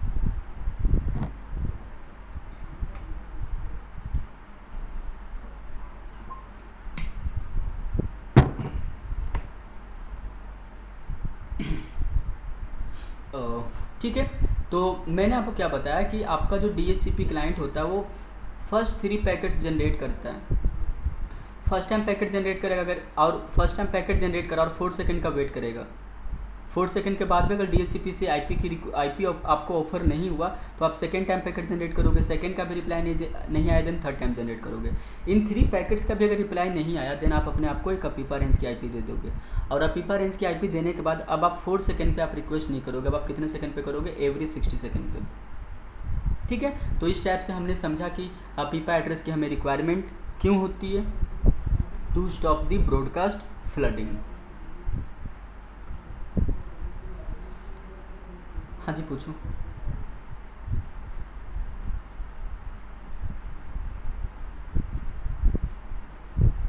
डीएचसीपी सर्वर जो होती है ना, आपको आईपी एक्चुअल में होता क्या है कि डीएचसीपी सर्वर पे हमें आईपी के एक पूल डिफाइन करता है और उसी पूल में से मीन्स उसी आईपी की रेंज में से आपको एक आईपी ऑफर करता है।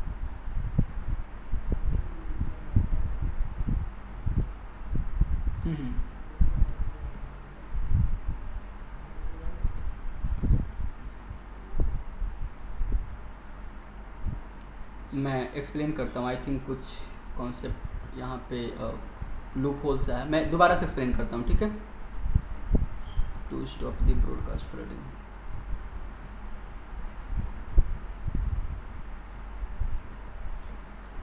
देखो, पहले हमें इस कॉन्सेप्ट को समझना होगा कि डीएचसीपी सर्वर से आपको आईपी कब कब, मतलब कौन कौन सी सिनेरियो में आपको नहीं मिल सकती है। यूज केस में तो मैंने आपको बता दिया किसकी रिक्वायरमेंट क्यों होती है, to stop the broadcast flooding. ठीक है, मैं दोबारा से एक्सप्लेन कर रहा हूँ, ध्यान से देखना आप।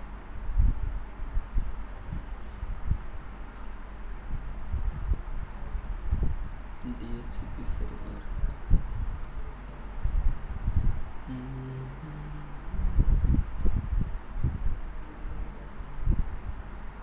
ठीक है, कुछ ऐसा था हमारे पास, मान लो कि n नंबर ऑफ होस्ट हैं, n नंबर ऑफ होस्ट हैं। तो एक्चुअल में डीएचसीपी सर्वर पे ये सब मैं आपको आगे बताऊंगा, बट फिर भी चलो रिकॉर्डिंग हो रही तो मैं थोड़ा सा डेप्थ में भी चला जाऊँ तो कोई प्रॉब्लम नहीं है, क्योंकि आप अगेन देख ही लोगे इसे। तो डीएचसीपी सर्वर पे ना हम एक पूल बनाते हैं और उस पूल में ना हम आईपी की रेंज देते हैं। मान लो कि आपने एक आईपी की रेंज में कितने आईपी दे दी? 254 आईपी दे दी।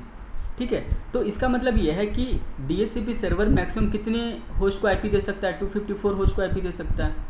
लेकिन मान करके चलो कि आपके नेटवर्क में 2-3 होस्ट और ऐड हो गया, 2-3 होस्ट और ऐड हो चुका। तो सिंपल सी बात है, जब 254 होस्ट को हमने ऑलरेडी आईपी दे रखा है, बावजूद इसके कोई दूसरे पीसी ने आईपी की रिक्वेस्ट करा, तो क्या सर्वर आपको आईपी ऑफर कर पाएगा? नहीं कर पाएगा। क्यों?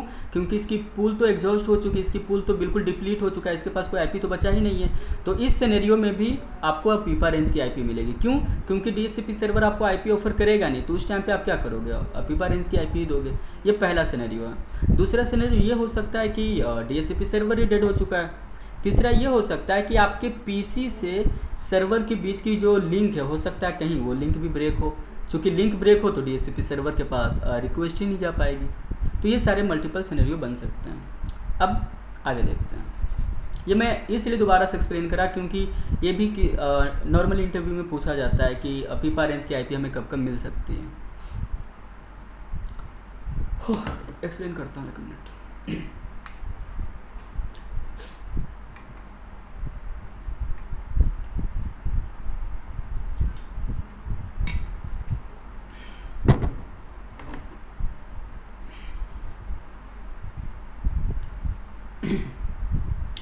मैंने ये बताया था कि मान लो कि आप नेक्स्ट मॉर्निंग कंपनी जाते हो, ठीक है। कंपनी जाने के बाद आप अपने लैपटॉप को ऑन करते हो।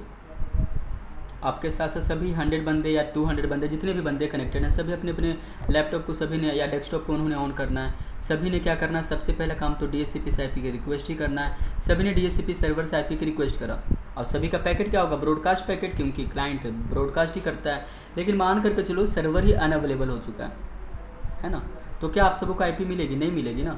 अगर अपीपा जैसी कॉन्सेप्ट नहीं होती तो आप अगेन एंड अगेन कंटिन्यूस क्या करते रहते? आप एवरी 4 सेकंड पे आप क्या करते रहते? एवरी 4 सेकंड भी ओएस टू ओएस डिपेंड करता है। किसी ओएस पे हो सकता है 2 सेकंड ही हो, किसी ओएस पे 3 सेकंड ही हो, ठीक है। तो आप एवरी पीरियोडिक टाइम के बाद, जो कि 3 to 4 सेकंड होते हैं, उसके इंटरवल पे आप क्या करते रहोगे? रिक्वेस्ट करते रहोगे। सोच करके देखो, मान लो आपकी कंपनी में 1000 के आसपास होस्ट हैं, तो हर मान लो कि पीसी नंबर 1 ने ब्रॉडकास्ट पैकेट करा तो वो 999 को रिसीव होगा, और इसमें से किसी एक ने करा तो वो उन 999 को रिसीव होगा। और ये कंटिन्यूअस प्रोसेस चलता रहेगा तब तक जब तक कि डीएचसीपी सर्वर आपको आईपी ऑफर नहीं कर देता। तो इससे समझ सकते हो बैंडविड्थ की वेस्टेज काफ़ी ज़्यादा नहीं होगी, है ना। साथ ही साथ आपका जो पीसी होगा उसकी सीपीयू, है ना, सीपीयू साइकिल कहीं ना कहीं ज़्यादा लगेगी, उसकी मेमोरी वेस्टेज काफ़ी ज़्यादा होगी। तो इन सभी को कंट्रोल करने के लिए, और ब्रॉडकास्ट की एक्चुअल में ब्रॉडकास्ट फ्लडिंग कंट्रोल होगा तो बैंडविड्थ वेस्टेज भी कम हो जाएगी, सीपीयू साइकिल जो लग रही है वो भी कम हो जाएगी। इन सभी को कंट्रोल करने के लिए कॉन्सेप्ट लाया गया अपीपा एड्रेस की। अपीपा एड्रेस जो होती है, अपीपा की जो फीचर वो बाय डिफ़ॉल्ट आपके विंडो पे इनेबल्ड होती है, आपके विंडोज़ पे इनेबल्ड होती है। जैसे ही आपका पीसी ने फर्स्ट 3 पैकेट जनरेट करा और उन फर्स्ट 3 पैकेट्स की रिप्लाई आपको नहीं मिली, देन फर्स्ट 3 पैकेट्स के बाद आपका पीसी ऑटोमेटिकली क्या करता है?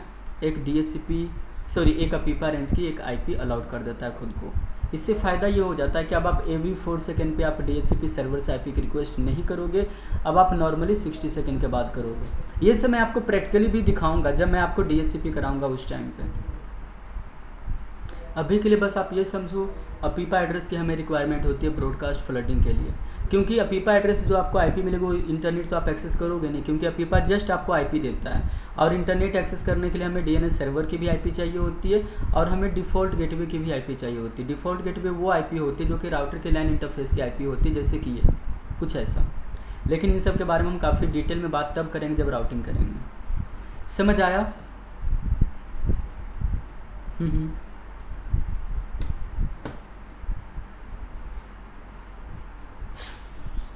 हाँ,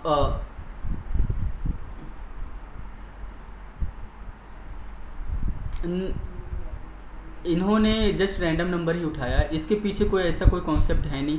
अब अगर ऐसा कुछ है भी तो कम से कम वो मेरे दिमाग में नहीं है ना। तो हाँ, मेरे अकॉर्डिंग से इसके पीछे ऐसा कोई कॉन्सेप्ट है नहीं, और अगर होगा तो फ़िलहाल मेरे दिमाग में नहीं है। अगर आपने ये ऐसा पूछा तो एक बार मैं ट्राई करूँगा, देखता हूँ कोई कॉन्सेप्ट मिले तो आपको एक्सप्लेन करूँगा, ठीक है।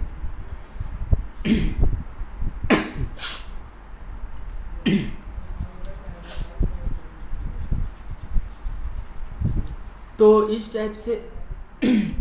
टाइप से हमने उन रिजर्व आईपी के बारे में बात करा जो कि प्री डिफाइंड है किसी न किसी एक पर्टिकुलर टास्क के लिए।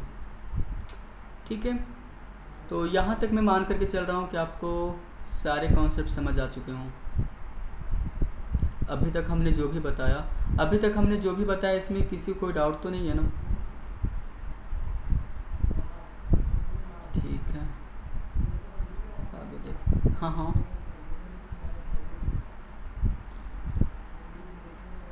हम्म।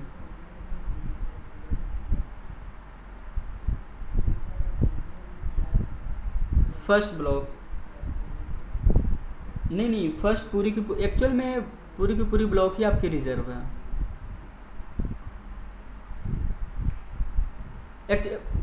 पता है क्या होती है, मैं आपको बताता हूँ। पूरी की पूरी ब्लॉक में तो आपका वही आ गया ना, जीरो ही आ गया। एक्चुअल में सबनेटिंग जैसी जिस टाइम पे आईपी मार्केट में आया था, आईपी जैसी कॉन्सेप्ट मार्केट में आई थी, उस टाइम पे सबनेटिंग जैसी कोई कॉन्सेप्ट थी ही नहीं। तो इस कारण से लोगों ने ऐसा कुछ करा नहीं, है ना। जैसे जैसे कॉन्सेप्ट आगे बढ़ता गया, लोगों की रिक्वायरमेंट हुई सबनेटिंग की, दिन आगे जाकर के लोगों ने उसे डिवाइड वगैरह करा।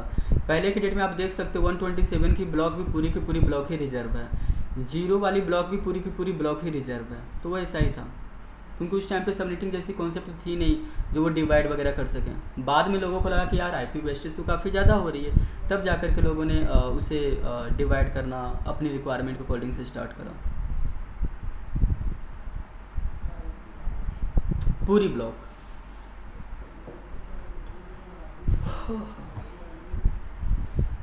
तो मैं मान करके चल रहा हूँ कि यहाँ तक आपके सारे के सारे कॉन्सेप्ट्स क्लियर हो चुके हों। अब आगे देखते हैं। देखो IPv4 की अगर मैं बात करूँ तो IPv4 के वर्किंग बिहेवियर के बेस पे इसे फर्दर 2 पार्ट्स में डिवाइड किया गया है।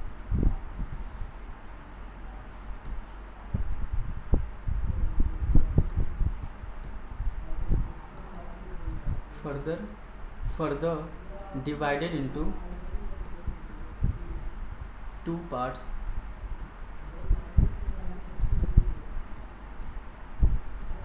on the basis of its working behavior।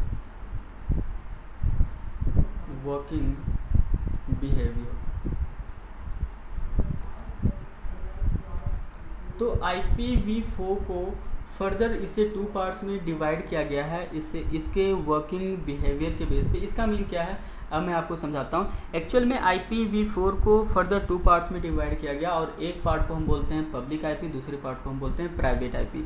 इसके वर्किंग बिहेवियर के बेस पे इसे डिवाइड किया गया है। तो फिलहाल में भी मुझे लगता है आज मैं जस्ट एक्सप्लेन कर देता हूँ पब्लिक आईपी प्राइवेट आईपी क्या होती है।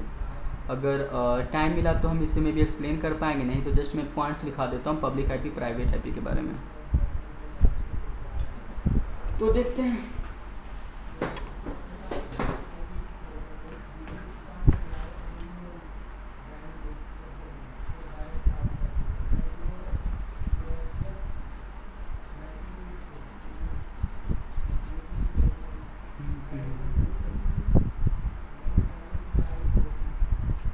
या सर ने किसे बोला था निकालने को? अनुराग को बोला था ना। ठीक है, देखना पड़ेगा ग्रुप में है ये भी।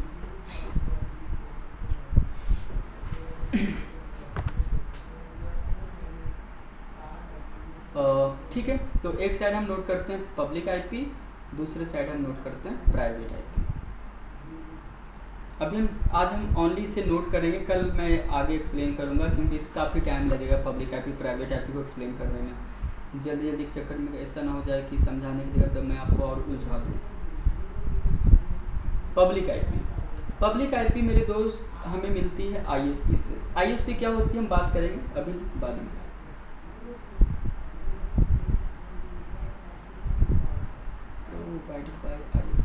नॉर्मली स्टूडेंट्स मेरे से पूछते हैं ये कि सर 127 की पूरी ब्लॉक ही रिजर्व क्यों है। देखो इसका कोई ढंग का आंसर तो कहीं मिलता नहीं है, लेकिन अगर आप इसे नोटिस करो तो स्टार्टिंग में जब 1980 के आसपास IPv4 मार्केट में आई थी तो उस टाइम पे सबनेटिंग जैसी कोई कॉन्सेप्ट थी ही नहीं। उस टाइम पे ऐसी कोई कॉन्सेप्ट थी ही नहीं कि आप एक ब्लॉक को आप उसे फर्दर डिवाइड वगैरह कर सकते हो। तो जो भी था उसे पूरी की पूरी ब्लॉक को रिजर्व कर दिया जाता था। तो इसीलिए दे दिया गया। बाद में लोगों को रिक्वायरमेंट हुई कि यार ऐसे तो वेस्टेज काफ़ी ज़्यादा हो रही है, देन लोगों ने उसे फर्दर डिवाइड करना स्टार्ट करा, जो कि मैं आपको बताऊंगा मे बी कल से सबनेटिंग में। ठीक है, तो पब्लिक आईपी हमें आईएसपी देती है और private IP provided by network admin. Network admin आज लगता है मीर साहब क्लास आए नहीं है, क्लास को कंटिन्यू करा इन्होंने, कंटिन्यू नहीं करा आई थिंक। ठीक है, प्रोवाइडेड बाय आईएसपी, ये हमें नेटवर्क एडमिन से मिलता है। दूसरी बात, पब्लिक आईपी में क्या है कि पब्लिक आईपी जो होती है ना, वो होती है ग्लोबली यूनिक।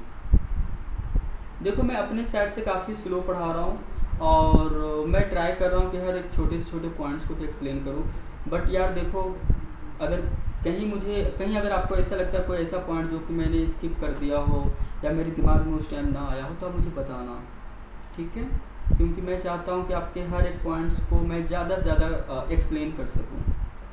तो पब्लिक आईपी ग्लोबली यूनिक होती है एंड हमें इसकी रिक्वायरमेंट होती है एंड यूज्ड ऑन वैन नेटवर्क। हमें इसकी रिक्वायरमेंट कहाँ पे होती है? वैन नेटवर्क। वैन का सिंपल सा मीन क्या है? इंटरनेट। पब्लिक आईपी की रिक्वायरमेंट हमें कहाँ पे होती है? इंटरनेट पे होती है। अगर मैं प्राइवेट आईपी की बात करूँ तो प्राइवेट आईपी होती है locally unique.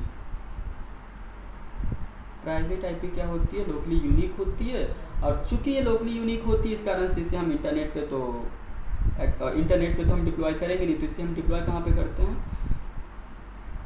Used for local communication. Local नहीं, लोकल से बेटर है कि हम लिखते हैं internal communication. Used for internal communication. Internal का सिंपल सा मीन क्या है? मैं लाइन की बात कर रहा हूँ। याद आ रहा है मैंने आईपी के टाइम पे कुछ आपको लिखाया था कि हमें इसकी रिक्वायरमेंट, हमें नेटवर्क डिवाइस को यूनिकली आइडेंटिफाई करने की रिक्वायरमेंट होती है, इस कारण से हमें आईपी की रिक्वायरमेंट होती है। और मेनली हम इसकी बात कहाँ पे करते हैं? लैन और वैन, क्योंकि लैन वैन में तो सब कुछ आ जाएगा। या तो नेटवर्क क्या होती है? या तो लैन होता है या तो वैन होता है ना। ठीक है, थर्ड पॉइंट की बात करते हैं। ये जो पब्लिक आईपी होती है ना, ये पेड होती है, इसके लिए आपको एक सर्टेन अमाउंट पे करना होता है ना। लेकिन अगर मैं बात करूँ प्राइवेट आईपी की, तो प्राइवेट आईपी मेरे भाई फ्री होती है, इसके लिए आपको कोई भी अमाउंट पे करना नहीं होता है। सिंगल टाइनी भी आपको पे करना नहीं, सॉरी टाइनी बोल रहा हूँ, पे नहीं। ये पेड हो गया, ये फ्री हो गया। और फोर्थ पॉइंट में क्या लिखूँ मैं? हाँ, ये आप बोल सकते हो कि ये क्या होता है? रजिस्टर्ड आईपी होती है। और प्राइवेट आईपी चूँकि फ्री ऑफ कॉस्ट होती है, इस कारण से क्या होती है? अनरजिस्टर्ड आईपी होती है। ठीक है, पब्लिक आईपी पेड होती है, चूँकि ये पेड होती है तो आपके नाम से रजिस्टर्ड होगी जब तक आप पेमेंट कर रहे हो। और प्राइवेट आईपी चूँकि फ्री ऑफ कॉस्ट होती है, इस कारण से ये अनरजिस्टर्ड होती है। ठीक है, हमने नोट करा यहाँ तक। अब आगे देखते हैं। यहाँ तक नोट करने के बाद प्राइवेट आईपी, अब मैं आपको बताता हूँ कि कौन सी आईपी प्राइवेट आईपी होती है, कौन सी आईपी पब्लिक आईपी होती है। तो प्राइवेट आईपी की कुछ रेंज है, अब मैं आपको बता रहा हूँ प्राइवेट आईपी रेंज। अगर मैं क्लास ए की बात करूँ ना, तो क्लास ए में जो पूरी की पूरी ब्लॉक है, कौन सी ब्लॉक? 10 की ब्लॉक, ये आपका प्राइवेट आईपी की ब्लॉक है।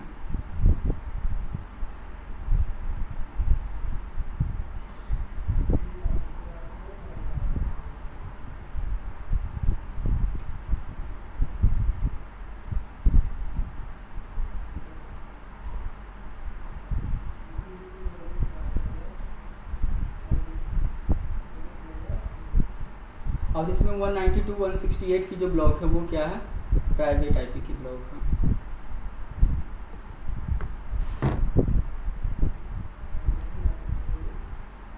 ओ सॉरी मैंने क्लास सी लिख दिया बीच में यार। इसको ऐसा करते हैं, इसको सी कर देते हैं।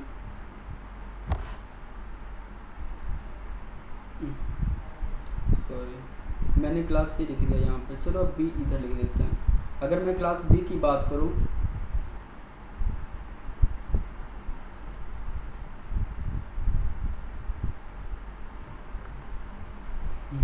एक मिनट रुकना।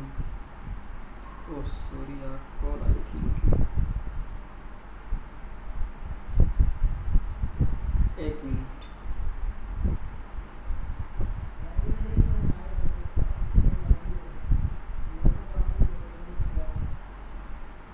हाँ ठीक है। देन